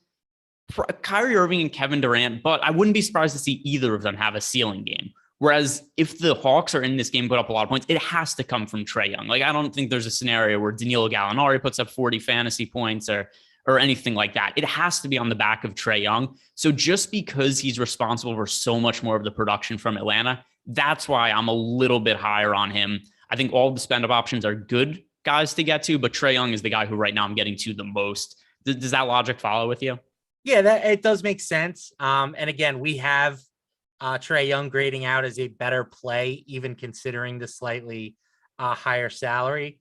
I guess a better way to paraphrase my Irving interest is I think he's an excellent pivot in lineups where you're not playing Kevin Durant. I don't think about correlation a ton on a 3-game slate. I think it's very possible that, if the Nets go off, you could have a slate where Kevin Durant and Kyrie Irving are both in the winning lineup. But we've seen a lot recently that when one of those players hits their ceiling, the other one tends to struggle. So if you're playing lineups without Kevin Durant, I think that then makes Kyrie Irving even more appealing. So that's another thing that I would be using to kind of break the tie between those two players. Yeah, I also have a little more exposure to Durant than Kyrie, but it's mostly because there are a lot of good plays at the guard position, a little less at forward. We've got some super chats here to hit on, and then we'll talk about more over the guards. First from Jake Lindland on DK. Can you play both Mills and Thomas if there is no Curry? So my preferred option of those two would be Patty Mills if Curry ends up getting ruled out. Cam Thomas to me would be a little bit lesser of an option. I think we would see Patty Mills move into the starting lineup. The reason I'm going to say yes, and I don't think it's a big deal, even if their minutes are somewhat negatively correlated, is for this reason. We've spent up options on this slate. We've talked about them right there. Trae Young, Kevin Durant, Kyrie Irving are all guys that we would like to get to, but there isn't enough value to fit a whole bunch of these guys into lineups comfortably. If Seth Curry gets ruled out, you could get 20 fantasy points out of Cam Thomas, 20 out of Patty Mills, and if you get ceiling games out of Durant, Trae Young, Kyrie Irving, 2 out of the 3, then I think there's a pretty good chance you're just going to need salary savings from somewhere. So I don't have any issue with playing them together under the situation you've laid out where Seth Curry is out. If Seth Curry plays, then no Cam Thomas for me. But how do you answer that question, Matt? The only reason I would push back slightly is just because I don't want to end up with 5 Nets in my lineup. And maybe 5 Nets does end up being the preferred option. But, I think if you're going with Patty Mills and Cam Thomas, the thought is you're going to play Durant and Irving alongside them. And I think Andre Drummond is one of the best plays on the slate at 6K. So I don't necessarily love having that much tied up into the Brooklyn Nets. So that would be the only slight pushback I have. But I think both guys would grade out as solid values at just, the absolute minimum. So there's no reason why it couldn't work out. I think a lineup with 5 Nets might have a slightly lower ceiling than if you have one with 4 Nets or so. Another super chat here from my filler arc. Life is summarized perfectly by one Italian league coach's post-game interview. Sometimes it may be good, sometimes it may be shit. That's the quote he's referring to. Actually, you know what the real meaning of life is? EMAC 2024. Nothing else matters. Vote for EMAC for president 2024. Some more super chats to hit on here. First from Abel Ramos. Still hate coaches. They ruin lives. Hard to disagree after yesterday. That was pretty ridiculous, some of the stuff that went on yesterday. And some of that isn't even coming from the coaches. It's coming from management. We're like, we're trying to lose today. Stuff like the DeJounte Murray getting sick before the game, that's kind of unavoidable. What the Pistons did, totally ridiculous. Maybe the most egregious tank move I've ever seen. Can you remember a team that just played their starters like 7 minutes and took them out because they were concerned they might lose, they might beat the Oklahoma City Thunder, and then of course they smashed them anyway? I mean, there was nothing that they could do to avoid beating the Thunder yesterday.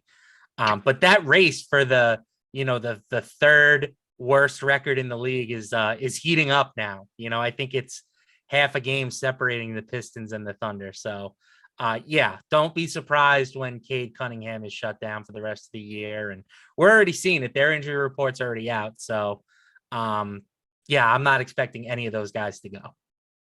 Another follow-up question from my filler arc. Real question this time. Is it worth fading Durant, Kyrie, and Young for a more balanced and different lineup build than the rest of the field?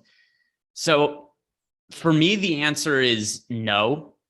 I have a lot of exposure to all 3 of those guys. I assume this might not be the case because, I have 150 lineups on FanDuel, but I don't even think across 150 lineups that I have any. I think all of those lineups, I assume, have at least one of those guys. And the main reason is just, once again, to refer back to the totals of these games. The total in Brooklyn, Atlanta is 241.5. The other 2 games, 217, 218.5. There's such a big gap in the expected scoring we have in those games. It's hard for me to believe that one of Kyrie Irving, Kevin Durant, or Trae Young won't land the optimal lineup, especially when you consider the stakes that are at play in this game. These teams are playing to make the playoffs. And for people who were concerned that Trae Young was listed as probable, he's officially in right now. It's not a real concern for me. I think we're going to see these star players play massive, massive minutes today. And considering the high total, I think you probably want to have at least one of those guys in your lineup. Do you see it any differently?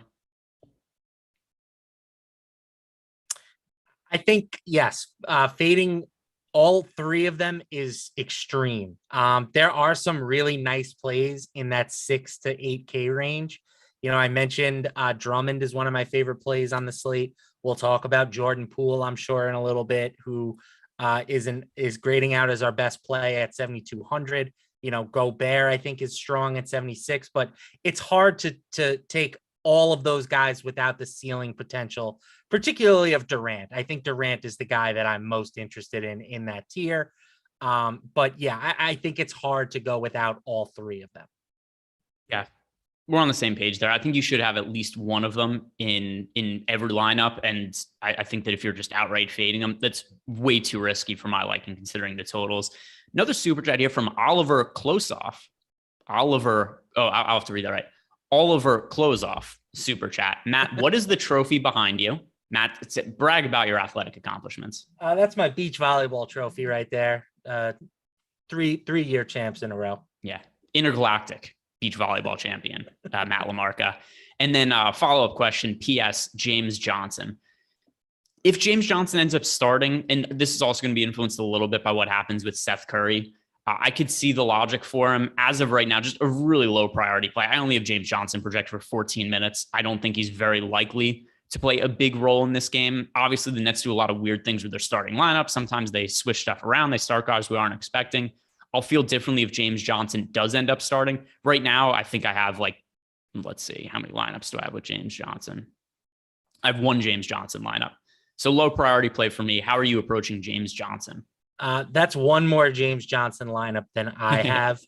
All their absences are in the backcourt, right? And yes, they can get funky and, maybe they move Durant up a spot and they play big, but I think that, the guys like Mills and Thomas and, I would rather play Kessler Edwards even than James Johnson. So he's very low on my list of Nets priorities. Yep. Same page as me. If he starts, different situation. For now, I'm assuming that is not the case. Did we just get news that, yeah, we just got it. Seth Curry will not play. So there we go. As we're talking about James Johnson. So this is going to obviously make a massive difference on the slate. So I'm curious to see what the Nets starting lineup looks like. We just got the Warriors starting lineup and nothing unexpected there. Poole, Thompson, Wiggins, Green, and Looney. But let's hit on this Seth Curry news. We talked about the potential implications. Now that we know officially that he's not going to be in the mix, how are we handling the Nets?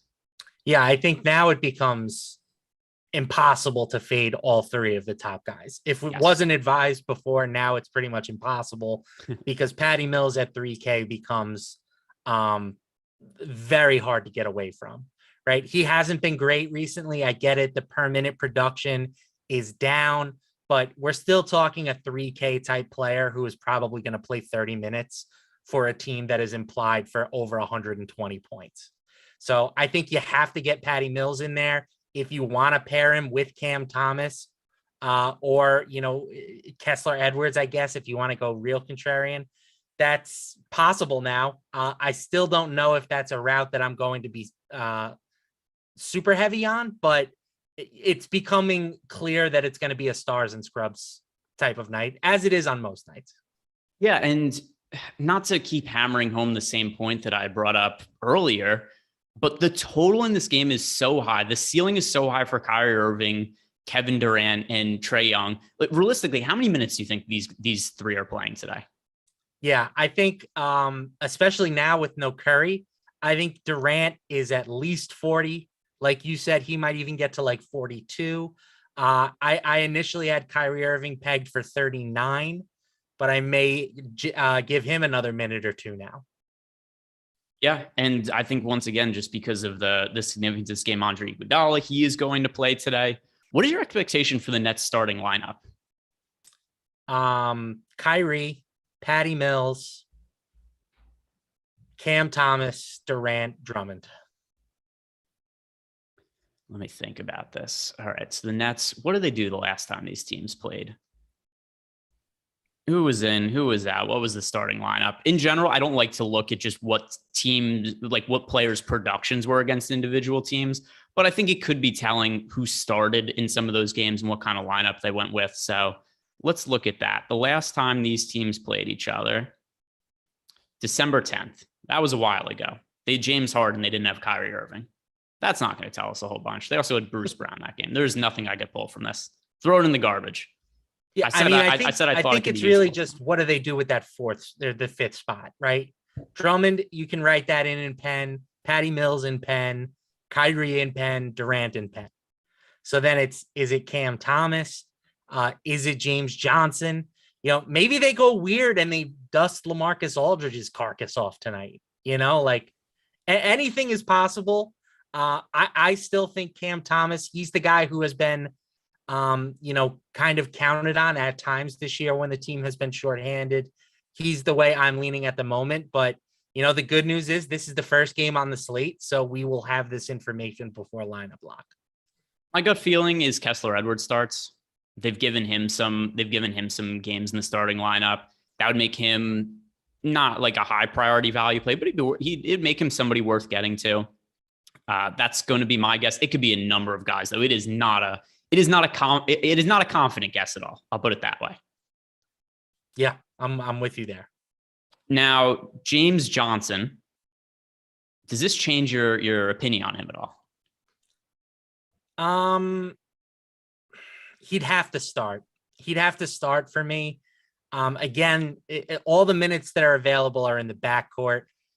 If we're penciling him in for 15 minutes off the bench, that's not something that I would be interested in. But if he starts and there's potential for him to get, 25-ish minutes, then yeah, obviously I would have to be interested at the minimum. Yeah, I'm going to take some shots on these guys just across a bunch of lineups for this reason.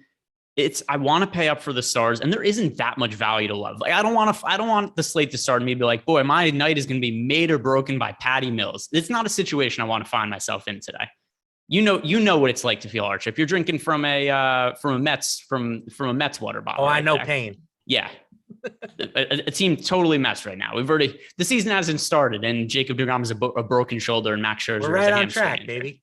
Right on track. I have a lot of unders on Mets right now. But yeah, I'm going to take a few more shots on guys like James Johnson, Kessler Edwards now, just because I think there's potential for him to play extended minutes, and I don't anticipate these guys being all that popular. And this opens up a whole bunch of playing time for the Nets. I'm refreshing the ownership projections, see if we have anything new. Not since the Seth Curry news came out. So let's go and look at the rest of the guards. We've talked about the pay-up options. We've talked about some of the value that's opened up from the Nets. What do you make of Jordan Poole, who's going to be a very popular play today on DraftKings, but even on FanDuel? DK, Jordan Poole at 7,200 is projected to be the most popular play on the slate, pending any kind of ownership updates. I tend to think it's going to be Patty Mills now, but at least for our purposes right now, Jordan Poole, we know is going to be really popular. Also mentioned, guys, the ownership projections are free today. If you want to go check them out at awesemo.com, you could do so with no cost. Over on FanDuel, even where he's 8,000, Jordan Poole is projected in about 30% of lineups. So how are you handling a really chalky Jordan Poole? And we could separate this DK versus FanDuel because I think it's a different outlook when he's 7,200 versus 8,000. Yeah, it's very tough for me to get away from him on DraftKings. I think now too, if people are going to be more inclined to, go like all out stars and scrubs, and Poole's ownership ends up coming down a bit. I think he's the best guard play on the slate. He has been that good with Steph Curry out of the lineup. He's up to 1.23 DraftKings points per minute over the past month, routinely playing 36 plus minutes. The only question is, can the Warriors compete in this game? We haven't seen a lot of that from them recently, but the spread suggests that it should be a relatively competitive contest. So yeah, I love Jordan Poole. I will be overweight on him. I'm overweight on him now with a 40% projected ownership. And if that comes down, I will just be more overweight. All right, so that's the take on DraftKings, 7,200. But now where do you stand on him on FanDuel at 8,000? Also, just kind of something funny I find about the Golden State Warriors is, well, it all makes sense from a fantasy perspective. If you told me there'd be a situation where Jordan Poole is, the most expensive player on the Warriors and is picking up more ownership than Klay Thompson, Andrew Wiggins, and Draymond Green, you'd be like, that's weird. I wonder what went down here. But that's also where, DFS could be different from actual real life basketball. 8,000 on Jordan Poole, that's a steep price tag in a tough matchup against Utah and in a game with a fairly low total. Do you think it's warranted him picking up 30% ownership there? I still think it's reasonable based on his recent production. The boom bust tool has him basically as a neutral leverage play, right? We have him 28% ownership, but a 27.5% optimal lineup rate. So his ownership at 28% is pretty efficient. I'm not going to be nearly as exposed on FanDuel at 8K. But again, if he ends up getting lost in the shuffle, I will be ready to take advantage.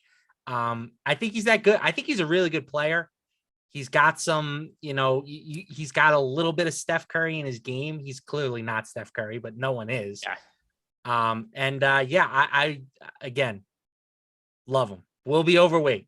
Maybe not on FanDuel, probably more in line to 30%, but closer to 50, maybe even 60% on DraftKings. Let's see. So I'm gonna have him in a ton of lineups over on DK. FanDuel, I still have to update for the Nets news. I was underweight to the field before, and I assume I'm gonna be a little bit even more underweight now, just because there's additional guard values that opened up. And it's just like, I'm going to be getting to more of Patty Mills now. Patty Mills was not somebody who was really making it into my lineups before on FanDuel. He will now, because I think he's going to start. He's going to play a role. So that's just somebody to take some of the exposure away from Jordan Poole for me. Doesn't mean he's unplayable. Just means I'm going to be underweight to the field to him. It's not the best spot in the world. And there's definitely a sticker shock at play. I don't feel great playing Jordan Poole at 8,000 against the Utah Jazz. Yeah, so it's weird to see him sandwiched in between Donovan Mitchell at 8,100 and Jimmy Butler at 78. Yeah, it's players who I consider to be better than him and to be better fantasy producers in most scenarios. So it's definitely something that's going to impact my lineups a little bit with the Patty Mills news, because it's getting to more Patty Mills taking away from Jordan Poole, and then just having the salary to more comfortably go from Jordan Poole up to like Kyrie Irving and Trae Young at guard. Mm-hmm. Yeah. And Kyrie, again, we kind of touched on this, but Kyrie and Trae, both of them significantly more appealing on FanDuel, especially Kyrie. 9,200 versus 10,300, or it's a huge difference. So any concerns that I had about Kyrie playing him in the same light as Durant on DraftKings, like, you can toss those out at 9,200. Like, on FanDuel now, with all the value that we have, playing all three of those guys together is very doable. Yep, totally agree. Totally agree with where we're at right now.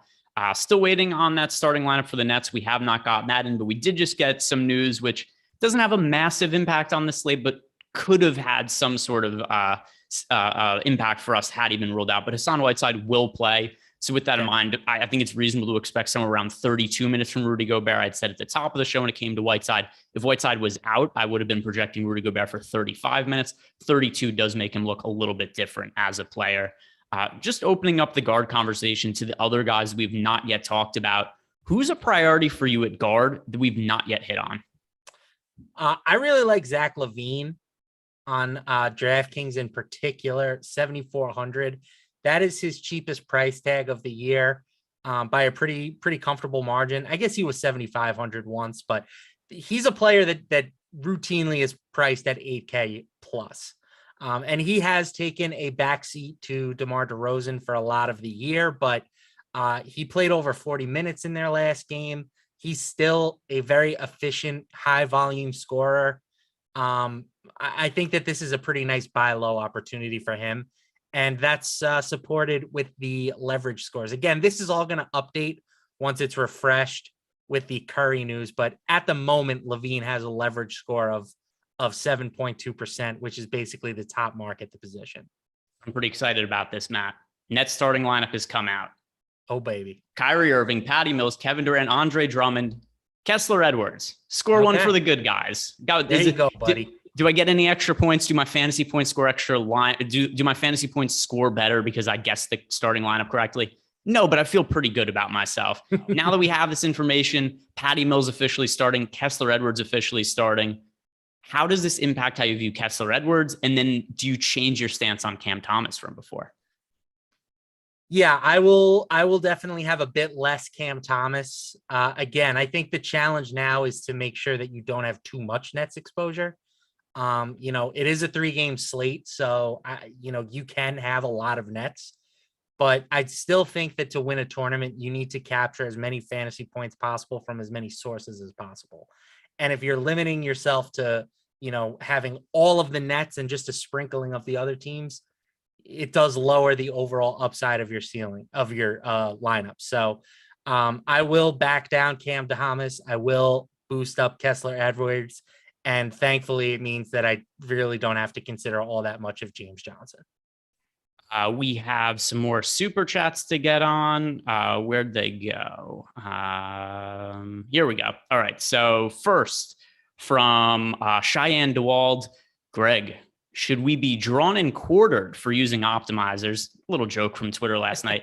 I don't presume that everybody reads all of my tweets. I'm not that self-centered, but there was some guy who got really mad at me about optimizers yesterday. He's like, optimizers should be banned because the winning lineup midway through the slate had $700 in salary left over on FanDuel, which it was so many weird dots being connected. Like I didn't know what to make of any of that information. That aside, Cheyenne, yes, I think I should certainly be hung in the town center for using an optimizer to help me build my lineups. Also, how do I feel about Claxton? So Claxton, there's upside there, but just a low priority tournament play. If nothing else, I think that he makes for a good pivot off of Drummond who could pick up some ownership. And if this is going to be a situation where Drummond is going to be, somewhat popular on DraftKings, I wouldn't play Claxton and Drummond in the same lineup because they're not going to share minutes together. But Claxton's looked really impressive at times, and it's not crazy to think there could be a situation where Claxton eventually closes over Drummond. So wouldn't play them in the same lineup, but I think that there's reason to play Claxton like 10 to 15% of tournament lineups. Claxton, somebody you're getting to at all, Matt? It's funny you say that. I have 10% of Claxton at the moment, and I think that's about where I'll stay. I don't see him being like getting a huge bump in value. Maybe he sees like just another minute or two. But he plays the center minutes that Andre Drummond doesn't. So for me, they're a hard, don't play them together pair. Build a rule if you have to, but I think Drummond's the priority for me. In lineups where I don't have Drummond, I will have a sprinkling of Claxton.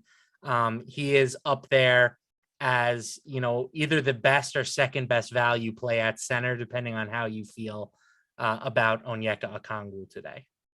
Yeah, I think Okongwu is pretty similar to Claxton. I think all of the reasons you'd like Okongwu, I think you'd like Claxton for the same reason. Maybe Clint Capella gets into foul trouble. Maybe Andre Drummond gets into foul trouble. Both of them are pretty good points from fantasy producers. I think they're pretty interchangeable plays. Yep.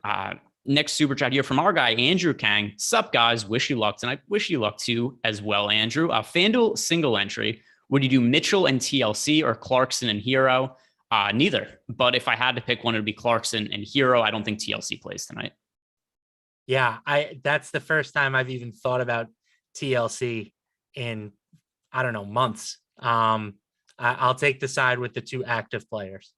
Yeah, so here's the deal with the TLC situation. He started the other game, but why did TLC start? The reason that he started in that contest is because they just had a bunch of guys out. That's not the case today. High stakes game. It's really important. Bogdanovic is playing. Kevin Huerter's playing. Danilo Gallinari's playing. John Collins is still out, but that doesn't have an impact on TLC. So TLC is going to come off the bench today, I assume, and probably play either limited or 0 minutes. So no TLC I don't think TLC is going to be in the rotation. With that in mind, I have to take the opposite side. Let's see. Where is I thought there was another super chat, but I guess we're all caught up now. Let's get back to the guards and just tying up any loose ends. Any other guards that you're highly exposed to we've not yet hit on? Let's see. I think Donovan Mitchell's going to catch ownership. He's somebody that I'm perfectly fine being underweight on today. I think Mike Conley and Tyler Hero are both interesting. Or not Tyler Hero, Kyle Lowry are interesting. They're both kind of priced in that same range. Their salaries are way down. Kyle Lowry is 5,700. That's super cheap for him. Hawks starting lineup just came out. TLC is starting. So screw me. I apologize, Andrew Yang. Yeah, screw me. So let's see. So TLC, now that he's starting, I had him projected for 0 minutes. So that is not going to be the case anymore now that TLC is starting. I thought that they would just go back with Danilo Gallinari starting. So a couple of things happen here. Number one, that hurts Bogdanovic. That hurts Kevin Huerter, Hunter, hurts Gallinari too, because this is just somebody else we have to give minutes to. What is the trickle-down effect for TLC starting, and how much? But so after patting myself on the back for getting Kessler Edwards correct, I need several lashes for what I just said about TLC, because obviously, how big of idiots do we look like right now? But what is the impact of TLC starting now? He's still, I don't know if we necessarily need to go there. You can add him to the conversation along with the Nets guys, but I just prefer the Nets value. I think the bigger impact is it's great news for Trae Young, right? Timothy Luwawu-Cabarrot is the epitome of a low usage NBA player. His usage rate in the last 5 games is 14.5% or lower. So if we're adding him in and we're taking out, you said Gallo is coming out of the starting lineup, or he will not start today. That's got to be a plus for Trae Young, I think. Yep, I think that makes sense. And then, some of the recent starts for TLC, he played, let's see. So last game, he played 27 minutes. The game before, he played 23. The game before, he played 30. The start before that, he played 22. Also keep in mind, though, that was with players out. So, actually, they had a healthier team last game. DeAndre Hunter got hurt during that game, I think, and played, I don't know. I guess I could project TLC for like 26. He's not a good fantasy producer, though. Yeah, the thing is, I think even if you do give him 26, which I think still might be a smidge aggressive, is that going to make him a better play than the Nets guys who are 3K and have the potential to play more? I get that TLC will have lower ownership, so that is something to factor into the equation. But I still think that when you're talking about value plays, that's a spot where you want to eat chalk, right? Like, it is hard to replicate the production of a 3K player who is projected for 30 plus minutes. So that's why those guys command big ownership. And, the higher you look at the stakes, the higher the ownership those guys get, because it's just not possible to duplicate that production elsewhere. Yeah, so I have to give less minutes to, like I said, Gallo, Hunter, Bogdanovich all get less minutes. It makes them less of a priority plays. It means I get more exposure to, this is a weird kind of logic. This means I get more exposure to Kessler Edwards. Okay. Do you understand how that happens, though? Lower Hawks forwards in your player pool, right? And so it's pushing you more towards the Nets forward. Yeah, which just indirect thing that I wasn't expecting to happen. He's starting, he's cheap. I'll probably end up with 5 to 10% of TLC, I guess, just because he's starting. Yeah. So it'll be interesting to see what the projections look like, because we had him projected for, a minute before this news broke. The Nets projections have now been updated with the Seth Curry news. We now have Patty Mills up to 34 minutes. Kessler Edwards is at 24.5. Cam Thomas is at 22, and James Johnson is right under 18. So that feels kind of like in line with what we were talking about. Would you agree with that? Yep, I'm a little higher on Kessler Edwards and a little bit lower on Patty Mills. I don't think it's unreasonable to give Patty Mills 34 minutes. Once again, though, I do not want to build my lineups and come out with like, oh, cool, 80% Patty Mills. So I'm gonna give Patty Mills 30 minutes and allocate those minutes to some other role players just to mute my exposure to Patty Mills. He's still an excellent value play. If you guys are playing cash games today, play Patty Mills in cash. But I want to be a little bit more conservative with my Patty Mills projection, who I'm gonna end up being overweight to. I'm gonna have a bunch of Patty Mills. I just don't want to have an amount of Patty Mills where my entire profitability then I just depended on a guy who's just shit for fantasy. Yeah, all right. That's reasonable.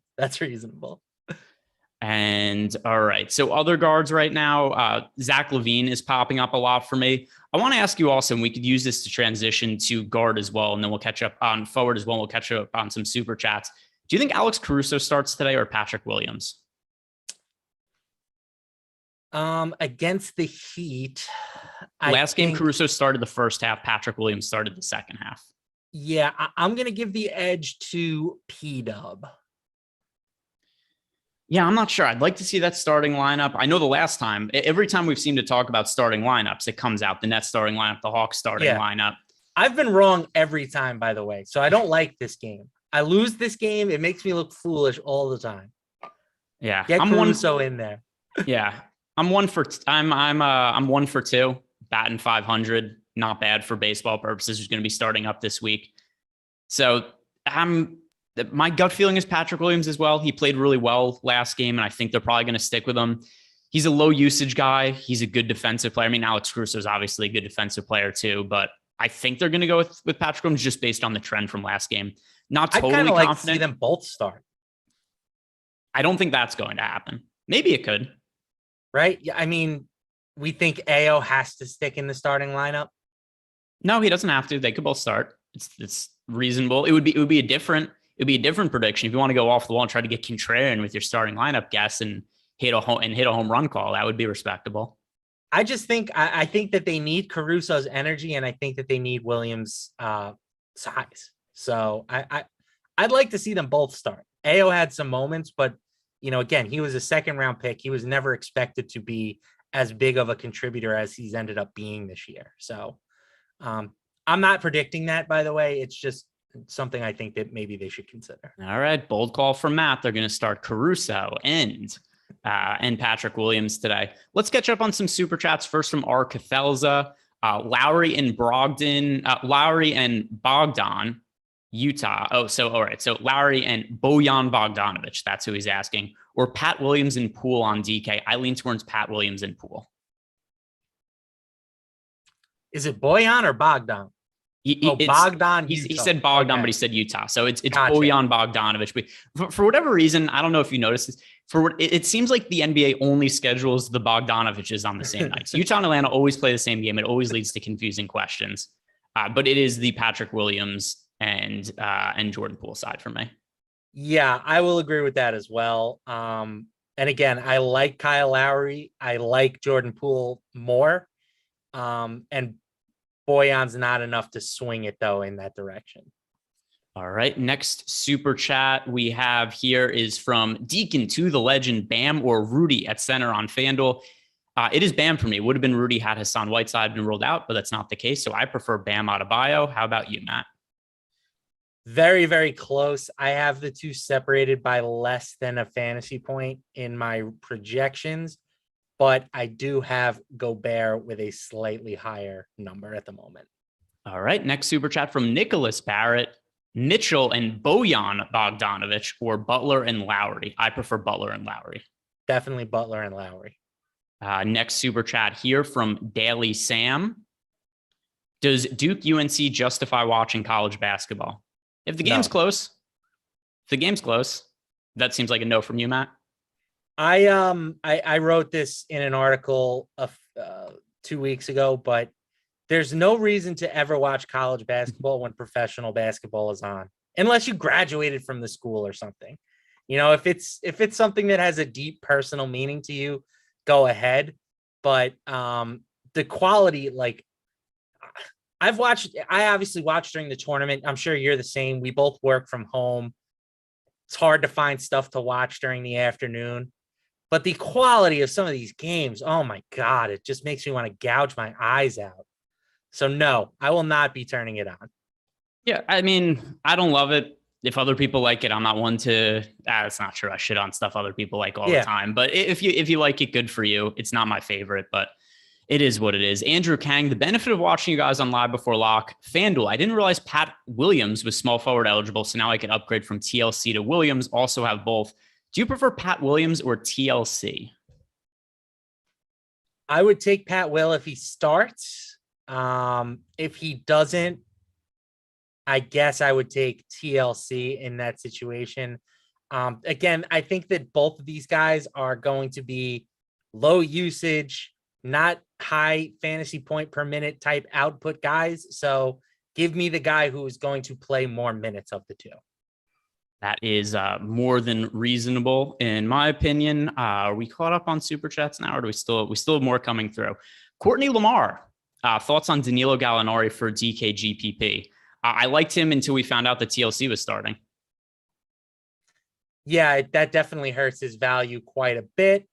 The price tag is kind of appealing at 4,800, but he only played 23 minutes in their last game. Granted, that was a blowout win. I don't hate it if you want to get a little weird for tournaments, but he's not somebody that I have in my player pool currently. All right. We are all caught up now on super chats. We've not gotten any other start lineups or any other news. So let's round up the forward position. Who are the forwards that you're getting the most exposure to tonight, Matt? Yeah, forward is way weaker than guard. I have all the Kevin Durant now with this news that, all the value that's opened up. I think that getting up to Durant now is I don't want to say mandatory, but I have him in the majority of my lineups. I think that there's a clear drop down when you look at guys like DeRozan and Jimmy Butler. I have Otto Porter was somebody that I was prioritizing at 4,200. I've backed his ownership down a little bit with some of the news that we've gotten, some of the other value plays. But yeah, I think you go up to Durant and then you take these punt plays at the bottom. PJ Tucker is another player that I had some exposure to, now basically just removed entirely from my lineups. I think that this is an all or nothing type of spot. All right. Guys, let's not spam the YouTube channel with ridiculous stuff. There we go. All right. Got away from that. All right. So for me, forwards I have the most exposure to right now, Kevin Durant by a pretty wide margin. I like Jimmy Butler a lot today on both DraftKings and FanDuel. 8,100 and 7,800 price tag across the two sites. It's just too cheap for Jimmy Butler.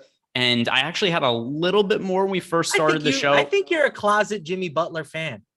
I think he's a really good fantasy player when he's out on the court. And it's funny because in general, I do not like him. But for fantasy, I think he's utility all the time. I've played him a ton this year. You really have. Every slate I work with you, Jimmy Butler is one of your priorities. And he always and I think he's probably been one of my most profitable plays this year. He's crushing a lot of those spots. He's definitely underpriced on FanDuel at 7,800. I can certainly get behind him at 8,100 on DraftKings, but again, to me, get up to Kevin Durant. That's my answer at forward. Yeah. Kevin Durant is currently my most exposed player on FanDuel. Not as much on DK, but FanDuel he is. And it's with the thin options we have at forward, kind of hard for me to get away from that. So I absolutely do love getting to Kevin Durant. In terms of value options, who are the guys that you're prioritizing for cheap at small forward and power forward? Yeah, Otto Porter. But again, as I mentioned, my ownership has come down on him.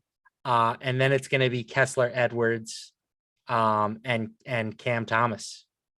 More Edwards than Thomas with the news that he is starting, but both guys I think are going to play similar minutes, right? I mean, you give a slight edge to Edwards in the minutes department, but I think that, if you want to give Edwards 22, Thomas probably plays around 20 in that vicinity. So those two guys I think are the two best. And then if you want to go up a smidge, Otto Porter 4,200. More super chats here to answer. First from Eddie Seja. If I'm fading Trae Young on DK, is going Bogdanovic a good idea at GPP? I don't think you have to play Bogdanovic just because you aren't playing Trae Young, especially now that I have to project TLC for more minutes. I don't really like Bogdanovic that much. So no, I don't. I think you can, but I don't think you have to just because you're not playing Trae Young. Agree with that take. It is an interesting pivot. They have a negative 20% correlation. So on the nights where Bogdanovic tends to do well, Trae Young does not. So that is something working in your favor if you wanted to go that route, but I don't think you have to. Yeah, I think we see that the same way there. Next super chat is from Nicholas Barrett. Claxton or Looney have 4K at center. I have a slight lean towards Looney there. Looney's is actually appearing in a lot of my FanDuel lineups. I never get super comfortable rostering Looney, but I think for this slate, I think it makes sense on FanDuel where he's power forward and center eligible and is just really cheap and there aren't that many good power forward options. First, Looney or Claxton for you, and then also, what do you make of him specifically on FanDuel where I think he is a much stronger looking option? Yeah, straight up, I will take Claxton. On DraftKings, they're separated by $200. They both have just center eligibility. I'll take the extra 200 to get to Claxton all day. But on FanDuel, where we're talking 4,800 versus 37, certainly I will take the savings with Kevon Looney. I think I have them separated by about 2 points in my projections. So We'll gladly take the savings, and obviously the multi-positional eligibility is good for him too. Next super chat from our guy Ryan Nelson 02. He just likes to fill us in with some information sometime. Memphis just ran a full court press with a 15-man AAU rotation. Awesome. I think, are we all caught up on? Yes, we are all caught up on super chats now. Although I think, did my YouTube chat just stop loading? Or no, I think we're good.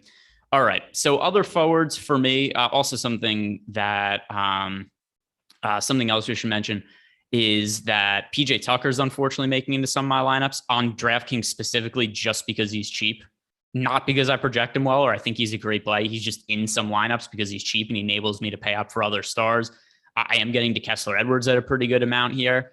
What are you doing with Otto Porter on DraftKings? He is popping up to be pretty popular. I'm around even with the field on him.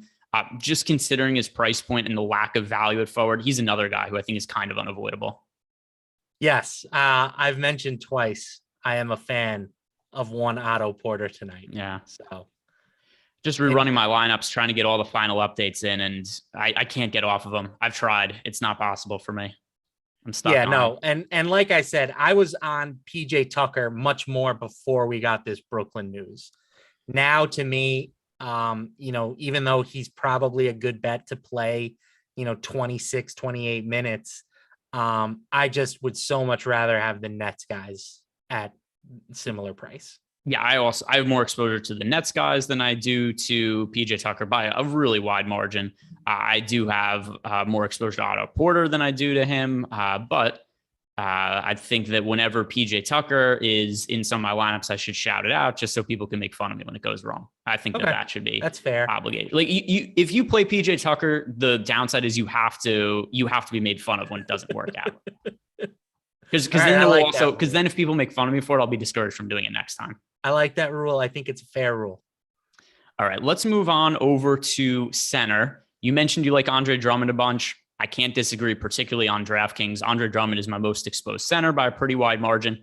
I'm a lot more spread out at center on FanDuel. There's a whole, I don't have a priority center on FanDuel. There's a bunch of guys that I'm getting exposure to. DK, I think Drummond is the best play by a pretty wide margin. I'm finally on the Drummond train. So ensue that we're finally going to get LaMarcus Aldridge in the rotation and take away Andre Drummond's minutes. For now, though, I'm going to be on Drummond tonight. Yeah, I will say that on FanDuel, I actually have more Vucevic than I do Drummond. Vucevic has just been crushing recently for the Bulls, and his price tag just never changes. Yeah. He's just always in the high sevens range, despite the fact that he's giving us, 35 to 40, basically every single slate. So I will continue to play him at a high clip as long as he is sub 8K. We do have, I don't know if this is true or not. I'm going to give him the benefit of the doubt, though. Dom and Nolan says that we owe him a super chat from last week, and he wants to know what we think about DeRozan. So if we missed a super chat from last week, number one, I apologize. Second, I'm not getting to very much of DeRozan today. I have him around 10% of my lineups. Here's the issue that I'm finding with DeRozan. He is not nearly as good of a play to me as Trae Young, as Kevin Durant, as Kyrie Irving. And on a 3-game slate, we're kind of picking and choosing, and we can't get exposure to everybody. I just have those guys projected way higher, and it kind of makes DeRozan fall by the wayside. I know that he was great his last time out, but in general, he's not been a super high upside fantasy player relative to his price point a lot this year. He's been consistent, but he hasn't always had that same ceiling. And just considering the total of that game compared to the total of the Nets-Hawks game, he's somebody who just doesn't quite make the cut in terms of being, somebody who's in like 20+% of lineups or something like that for me. But what are you doing with DeRozan? It's hard for me to justify paying his price tag when I can roster your favorite player, Jimmy Butler, for, $1,000 cheaper. So the gap isn't quite as wide on DraftKings. You've got DeRozan at 86 and Butler at 81. But again, I think that just given the cheaper salary, I will take Butler in that situation. So DeRozan, it's just kind of a process of elimination where you can't play everybody. You've got to kind of pick and choose your spots. And he's somebody that I'm fine with not having, despite his recent production in what should be a pretty gross matchup against Miami. So here's something else to consider. Is Jimmy Butler also on DK? $500 less, and he's small forward, power forward eligible as just power forward. So Butler's cheaper. He's eligible more positions, and I have him projected for more fantasy points than DeRozan. So I think that's kind of self-explanatory in that game as to why I would get to more of Jimmy Butler than I do to DeMar DeRozan. Outside of Drummond, who are the other centers that have ended up making it into your lineup? I know you mentioned Vooch. Anybody else that's in like double-digit percentage of lineups you want to shout out here? Gobert is in over 10% of my lineups. I have around 10% of both Claxton and Okongwu. Those numbers were higher before the Nets news. I had closer to like 20% of Okongwu, but I have pulled back on him a little bit. And then I'm with you on FanDuel. It's kind of just spread it out, right? I think you can add Bam to the priority targets, especially since he has that power forward eligibility. Another player that I would rather have, and I get that DeRozan's not a power forward on FanDuel, but I would just rather spend the money for Bam than I would for DeRozan. Got somebody in chat telling us, and by the way, we're about to head into lock, guys. Don't go, but if you do us a favor, like the video, subscribe to the YouTube channel. Matt and I are going to be sticking around for 30 minutes. We're going to be looking at an odd shop. We're going to be looking at prize picks. We're going to be going over some props. We've got somebody right here, JJ Hawk 30, saying dumb as hell to not get to DeRozan.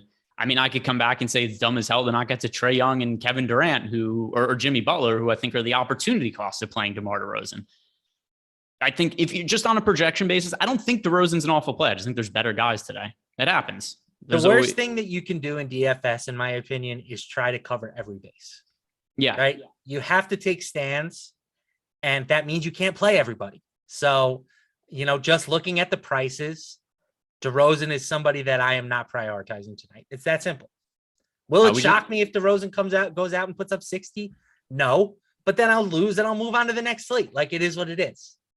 Speaking of DeRozan, we just got the Bulls starting lineup. It is Caruso sticking in the starting lineup. Dosunmu, Caruso, Levine, DeRozan, Vooch. Okay. So last game, the Chicago Bulls, Caruso started the first half. Patrick Williams started the second half. Patrick Williams crushed down the stretch. I thought they could have gone back and started Patrick Williams again, but he's not. He's coming off the bench. So still in play. I think if you get... I never win this game. I hate this game. If you want to play a few lineups with Patrick Williams, we saw him come off the bench and play extended minutes and perform well last game, but I would have really liked him had he started over Caruso. This kind of makes me uncomfortable about projecting minutes for both Caruso and Patrick Williams individually. Sure. A couple of questions here to get to in our premium Discord channel that just came through, and then we'll start talking about some prize picks. So if you could, Matt, pull up Odd Shopper while I start to answer some of these questions. First, in our premium Discord channel from IRM, do you like Bam, Rudy, or Vooch? Heads up, DK single entry. Of those guys, I like Bam the most. Next question from Rhyme Music Life. This is on DK. Why am I getting so much Strus? Is that right? No. I mean, it depends what number you're saying, right? What did I end up with on Max Strus? I have Max Strus in 10% of my lineups. What's a lot? Is Max Strus in like 40% of your lineups? Is he in 100% of your lineups? You've made an error somewhere. If you just have a few lineups with Max Strus, it's okay. So it depends what number you're actually talking about, but Max Strus is not somebody I want to have like egregious amounts of. Oh, okay. 45%. I couldn't tell you why you Max Strus. Yeah, I couldn't tell you why you have 45% Max Strus. I couldn't tell you. I don't know. That's more of we got a little philosophical at the top of the show.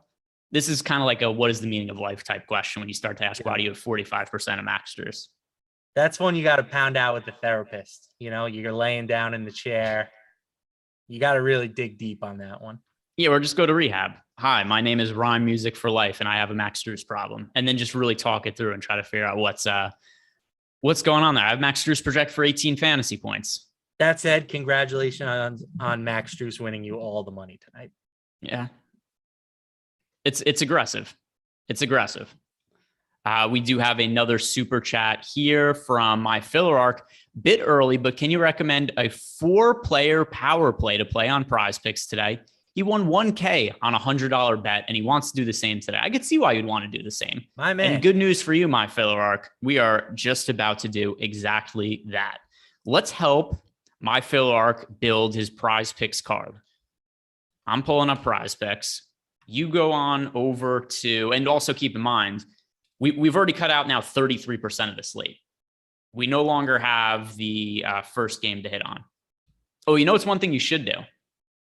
If you look at the college basketball props, they do have it's a Paolo boost. Yeah, there's a Boncaro. Is that how his last name is pronounced? Bonchero. I don't know. I don't watch college basketball, Greg. Neither do I. Anyway, his over under for points is 17.5. It has been lowered to 15.5. And we do have bets in OddsShopper for college basketball as well. Like I said, I do not know that much about college basketball, but I am going to go over to our projections, and I assume that's going to look pretty favorable. We have Paulo projected for how many points today? Yeah, we have him projected for 20.3 points. So if our projections have him for 20.3 points and there's a discount on Prize Picks, we get him for 15.5. That seems like a reasonable over for me to take. So that is something I would consider. And now we could talk about some of the, we just got the starting lineup for the Heat. Max Strus is starting for Miami. Miami starting lineup: Lowry, Strus, Butler, Tucker, Adebayo. Not that it's all that surprising that Strus starts, but I still think 45% of them is pretty egregious. Strus's recent numbers, which, by the way, he has been starting. I know he was good last game. So last game, Strus started, played 32 minutes, scored 36 fantasy points. That's terrific. For the season, he's made 12 starts, 31 minutes, 25 fantasy points in those starts. But a lot of those games was because of some combination of Hero, Butler, Lowry was out. So I think it's reasonable to project him just a little bit under 20 fantasy points today. I think like around 10% of Strus is reasonable. 45%, too much for my liking. All right, let's get to my Filler Arcs question. Let's help him build out the rest of his player prop card. So the Hawks game and the Hawks Nets game is about to lock. I think by the time we fill out the rest of this, probably is going to be too limited time. Is there anything you love from this game you want to give him really quick? I would take the over on Durant points. I know it's a really high number. It's 30.5, but in a playoff type contest, I am just always interested in backing Kevin Durant overs. I think that makes sense because there is a legitimate possibility that Durant plays like 44 minutes today. We've talked about minutes expectations for him earlier. I don't mind hitting the over on that, so I could get behind that as well. It's relative to my projection. I probably wouldn't prioritize 30.5 for Durant, but I could get behind the logic there, and I'm playing a lot of Durant in DFS as well today. What else is standing out? What looks good in our projections? How about Zach LaVine right now? His rebounding prop is just 3.5. So we haven't projected for over 4.5 rebounds on this slate. That's a pretty nice expected win rate right there, 67%. Unfortunately, damn it, he's not on Prize Picks. But or else, if you guys are just looking to make a prop bet at your sports book, which also you could go check out OddsShopper and use some of our free projections there to make prop bets. I think that is something to take advantage of. Also, if you're signing up at Prize Picks for the first time, use the promo code Awesemo, get yourself up to a $100 bonus on your first deposit and 1 free month of Awesemo Plus Platinum. So another good way to find value. So not that one. We can't get to LaVine here on Prize Picks. What else could we find here, though? What do you think about this? Now that we know Caruso is going to start, his points prop is only 7.5. Do you think that's too low for Alex Caruso as a member of the starting lineup? A little bit, because I wasn't exactly sure what to make of his minutes for today. And I'm still not totally confident. I do have him projected for about 9 real life points. And that is certainly over that 7.5 number. So that starting lineup change, or not necessarily starting lineup change, same starting lineup, but different unit than what they went with to close last game in the second half. Yeah, let's do it. Over points for Alex Caruso. What was the other one? I didn't have another one off the top of my head right here. Let's see. You know, it's funny. I kind of like over 27.5 points for Kyrie Irving also, but I wouldn't have Kyrie Irving and Kevin Durant over points in the same lineup. I think that's a little bit too risky. What do I have? Now it's about fair. I was going to say DeAndre Hunter under 14.5. Now that, where are Gallinari props at? I think I'm going to like unders for Gallo here. Yeah, I do. Under 12.5 points for Danilo Gallinari. I'm not exactly sure where our projections are at for him, but I thought he was going to start today in a high leverage game against the Nets. They ended up going with TLC. That really caused me to reduce my projection on Gallo. 12.5 points, that's a little high for me. I've Gallo close to 10 points. I will take the under there. So that's something I could get behind. I don't know if that lines up with our projections, but the game starts in a minute, and that's something I like quite a bit. Makes sense to me. How do you feel about Jordan Poole at 25.5 points against the Jazz? Our projections have this as a solid under. We haven't projected for about 23.5 points. I have him for 24. That's an under for me. I don't know if it's enough where I feel comfortable actually placing a wager on the under, but that does have a decent expected win rate over on OddsShopper. Yeah, I like it too, based on my projections. It's such a big number. I understand why. There's no, there's no Steph Curry. There's a lot of usage available for the Warriors. We've seen Poole take on a lot of it. Are we really supposed to expect that if Jordan Poole was to play a full season without Steph Curry, he'd be averaging 25.5 points per game?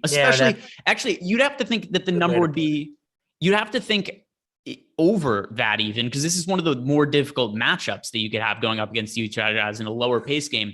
Here's realistically what we're saying about Jordan Poole.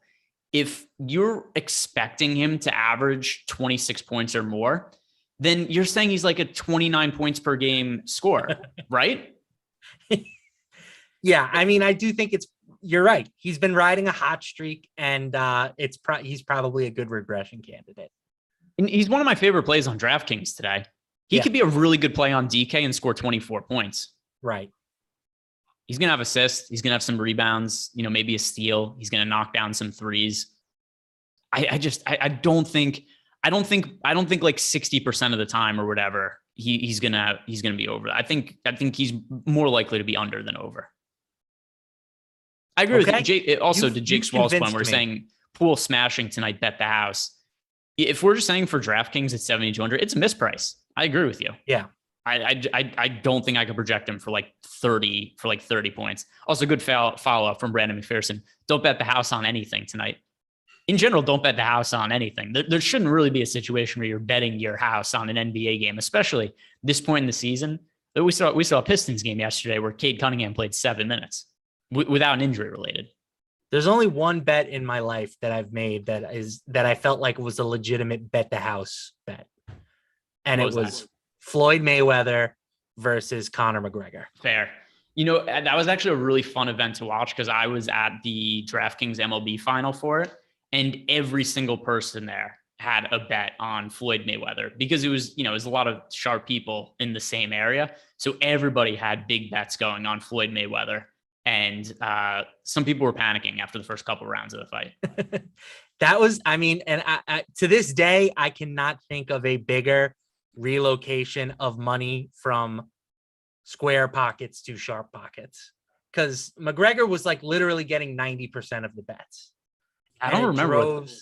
It drove Mayweather's number down to literally like minus 225 before the fight. And again, Floyd Mayweather is arguably the greatest defensive fighter of all time. He's fought guys like Canelo Alvarez who couldn't hit a punch on him. And now he was laying less than 3-1 against an MMA fighter. So if I'm not mistaken, he was a bigger favorite over Canelo Alvarez than he was over Conor McGregor. By a lot, Greg. By a lot. And Canelo's the current pound for pound best fighter. Correct. Just goes to show what happens with some of the public sentiment and the bias. There was also at the time, remember just the magic of Conor McGregor, where he was just sleeping Jose Aldo in like 8 seconds or 13 seconds. I forget exactly what the time was. And he was so charismatic when he talked on the microphone. People just legitimately believed that he could do anything. They were wrong. Yeah. Also, Carlos Manzo followed up in chat. Canelo was a baby. He would not do that to Canelo today. Yeah, probably not. But 100% he would not today.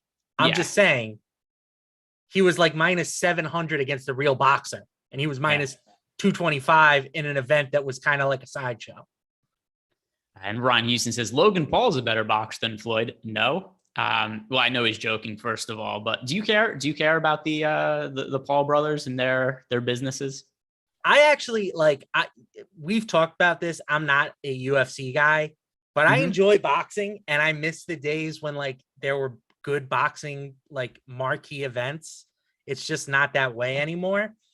So like it or not, like that's kind of what I have to get used to, right?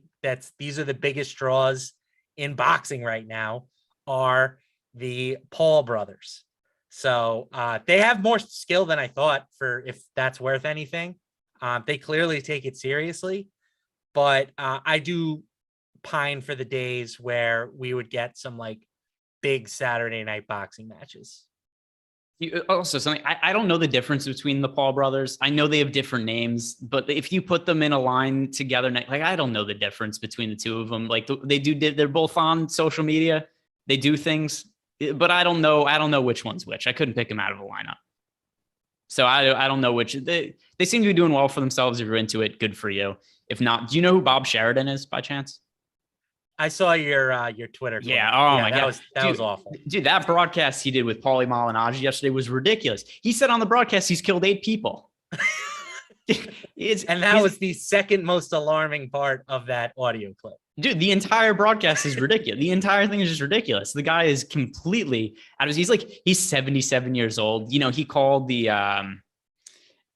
multiple Ali fights. He used to have like mob ties. I'm sure he was in on like the fights being fixed and whatnot. But yeah, the guy's 77 years old. He doesn't give a shit anymore. And he's just totally unhinged and going crazy on the broadcast. Let's see what's going on in the start of this Nets game. And then we'll go back to Prize Picks. Is the game, very quick. The Nets have 14 points less than 3 minutes into this game.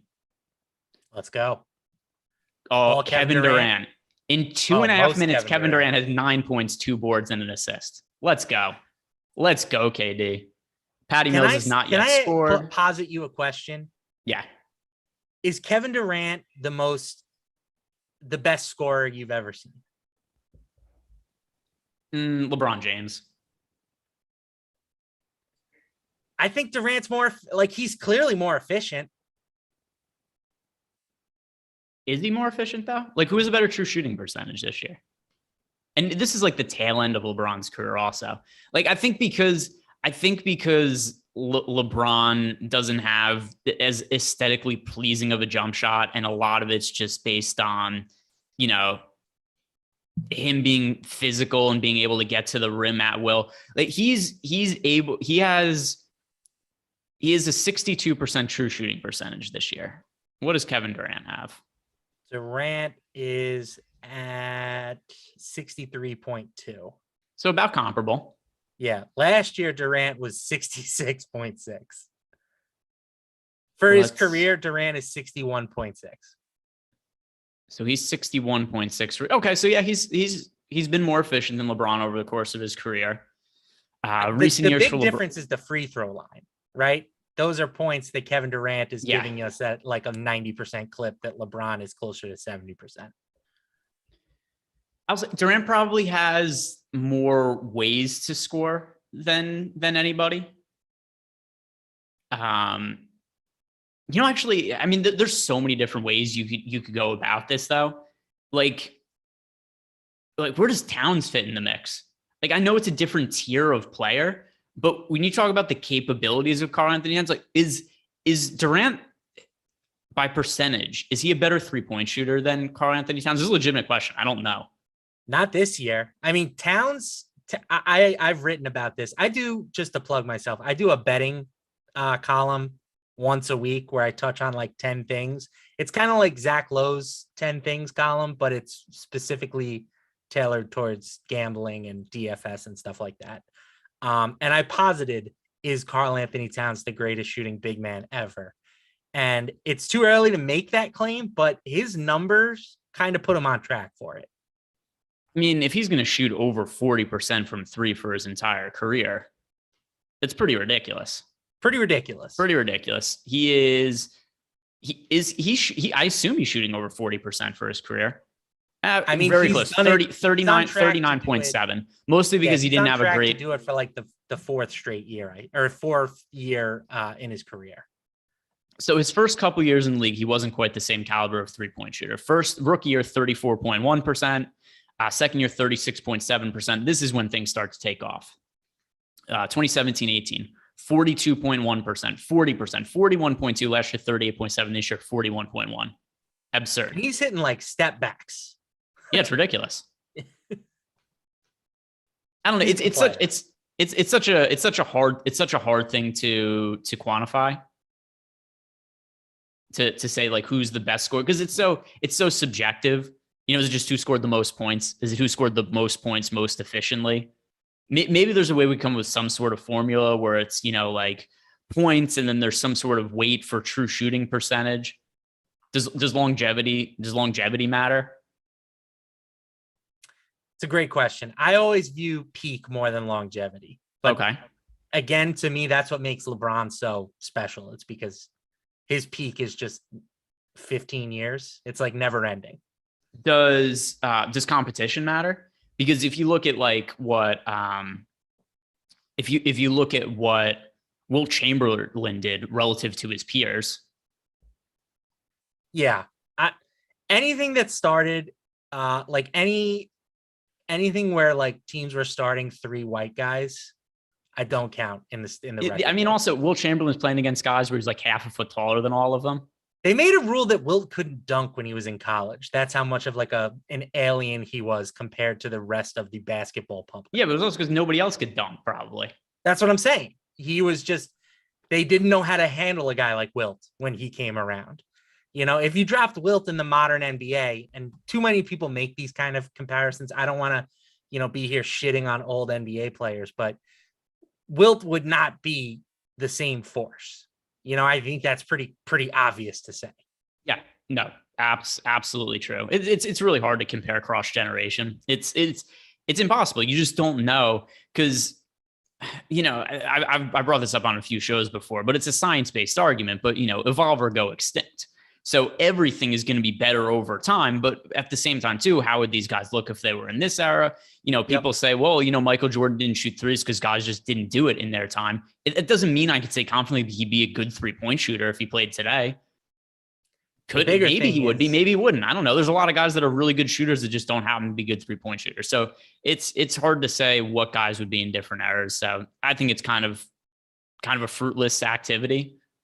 The best is, could you imagine if Jordan was photoed at 3 a.m. in Atlantic City when he was playing the Knicks the following night in the playoffs? How would that go over in today's social media era? Wouldn't be good. Would we really care? I think we would. There would be people who at least pretended to care. Yeah, I'm sure there would be people that pretend to care. Is there anybody who's because people go, oh, James Harden he goes to strip clubs, doesn't care about basketball. Has there ever been a point though where you've lost sleep at night or actually cared that what James Harden does in his extracurricular time? I never judge players for how they choose to spend their free time. Like anybody who is criticizing Zion Williamson for being overweight and out of shape, the dude's 21 years old. He's living in New Orleans. He's got millions of dollars in his bank account. I think that a lot of these people who are pointing the finger at him probably would be making similar life choices in those situations. But the other thing too is we don't actually know how in or out of shape he is, because that's I don't know if you saw the interview that that Joel Embiid recently did on JJ Redick's podcast. And he had talked about his first couple of years. And because remember, he missed his first 2 seasons with foot injuries, first 2.5 seasons actually with foot injuries. So he missed considerably more time than Zion. And there was all these reports coming out that Zion doesn't care about basketball, that Joel Embiid doesn't care about basketball. He's over 300 pounds. He's not working out. And Joel Embiid is sitting there reading this. I was like, none of this is true. But there's no way to defend yourself. Like how, if you're injured, you're injured. There's no way to get on the court and prove people wrong. Obviously, in the long run, we could look back and be like, oh, those articles like Zach Harper wrote about Joel Embiid are totally ridiculous and were baseless. And it could be the same thing with Joel Embiid. And people like to Photoshop photos, and that becomes the truth about what is. By the way, there's a super chat we just got that I don't even understand what that's in reference to. But I don't know. I tend to think the upside for Zion's really high. I would frankly be pretty surprised if he doesn't make the All-Star game next year, barring some sort of injury. I don't know. He looked pretty damn good in that video that came out a couple weeks ago of him doing the through the legs dunk in practice on the training court. Playing in the most famous arena next year, he'll get a lot of fan support. He started in the All-Star game last year. He's plenty talented. We got a super chat here from Jamie Moore. Never. What about OJ? Never what? I think saying like I never criticize athletes for their off the court life. Obviously, there are exceptions to that rule. I'm just saying like everybody who is on Twitter acting like they would just be living in the gym nonstop 24/7 if they were a professional athlete. Like they're just people, man. They're just people who are really talented. And if they want to spend their free time at the strip club instead of shooting 1,000 free throws, I can relate to that. Okay. Because there are times when I would rather be doing other things other than working, but I don't have that choice because I need the money. There's also does it matter what they do? It's not like they're playing basketball 24/7. They could do other stuff. They could do other stuff and still they could do other stuff and still be good at basketball. I think it annoys people because they're like, oh man, if I was in that spot, like the fact that Ben Simmons hasn't locked himself in a gym to teach himself a 3-point shot, that bothers people because they think that if they were given what Ben Simmons has been given, they would take it more seriously. You know what I'm saying? It bothers people like that. But at the same time, and that one is a glaring example. Like if that guy developed a 3-point shot, it would be pretty lethal. But again, they're young kids for the most part that have a lot of money, and I don't blame them for wanting to have fun if that's what they want to do. You can be a pro later. Yeah, and is there anybody whose life is 100% tied to work? Like even people in chat are saying not everybody's Kobe. Kobe had interests outside of basketball. Kobe was a rapper in the beginning of his career. Yeah, he tried to make a rap album. Other people did other things. It's not a big deal. You don't have to be working 24/7. People have other interests. They do other hobbies. It's cool. This conversation has gone off the rails, but I don't mind it. It's a freewheeling talk on a game. We have a 3-game slate. We've already talked about one of them that's already starting. There's only so much that we could bring up. We'll find one more prop bet for people over at Prize Picks. If you guys are signing up for the first time, use the promo code Awesemo. Get yourself up to $100 bonus on your first deposit and 1 free month of Awesemo Plus Platinum. We'll close it out with this, Matt. Let's find the people one more bet from the final 2 games on the slate. So Nets Hawks, that's obviously locked. We've got Heat Bulls coming up in a few minutes, followed by Warriors Jazz. What are we liking there? So first, Kevin Durant up to 13 points. So he is off to a phenomenal start. Yeah, it is. High scoring game as expected. Not from Patty Mills. Patty Mills says zeros across the board for Patty Mills. I ended up with 30% Patty Mills. Those lineups might be circling the toilet right now. Decent start for TLC. He does have 5 points and an assist relative to the other value play in this game, Patty Mills. He's looking pretty good. Trae Young, 4 points, 4 assists. Clint Capella, 5 points, 3 boards, and a block. That's pretty solid. But yeah, the man here is very, very clearly Kevin Durant, and Cam Thomas off to a quick start off the bench as well. Aside, let's find the people one more prop bet that they could get behind on Prize Picks. Yeah, I'm searching. A lot of the stuff that we have graded the highest is not available on Prize Picks. How about this one? Klay Thompson over 3.5 boards. We haven't projected for 4.5. I know Thompson is not a guy that you think of as like really being a contributor in the peripheral categories, but he's averaged just under 4 rebounds per game this season. And that's over an average of 29 minutes per game. He's playing closer to like 36 minutes a night now in competitive contests. He didn't hit that threshold in his last game, but he had 5 and 7 the 2 games prior. I think I'm cool with Klay Thompson over 3.5 boards. Yep, I haven't projected right around 4, so a little lower than our projections, but I still like the over there. One other thing I'll point out, if you guys are not following it, We do have a new Twitter account at Awesemo Bets, where it comes from our premium bets package. If you guys want to sign up for that, you can use the link in the description box below. It's a package that really pays for itself. The bets have been profitable over time, and it's hand-selected bets from Ben Rasa, Alex Awesemo Baker, and Steve Buzzard, and all three of them sharp guys, all profitable. So it's a membership that it's going to pay for itself, the $25 a week, because if you play those bets, they've been positive over time. If you look at, we track all the bets, we know what the units are up and whatnot. But also, if you follow at Awesemo Bets on Twitter, it's just they're taking one of the bets that are given out premium and giving it out for free over on that Twitter account at Awesemo Bets. My point being there, the free bet for today is Klay Thompson over 3.5 rebounds. Look at that. A professional transition, and I didn't even know I was setting you up for it. There you go. Hey, that's the way things go sometimes. And that number is also available on Prize Picks. 3.5 rebounds for Klay Thompson. I could get behind it. Good way to close out the show. I'm about to go hang out with my family. I've got my parents visiting for the weekend. Guys, enjoy your weekend. Good luck. On the way out, hit the like button, subscribe to the YouTube channel for checking out Prize Picks, sign up using that promo code Awesemo. Catch you guys in the week. I'm going to go hit the strip club with James Harden. Yeah, buddy.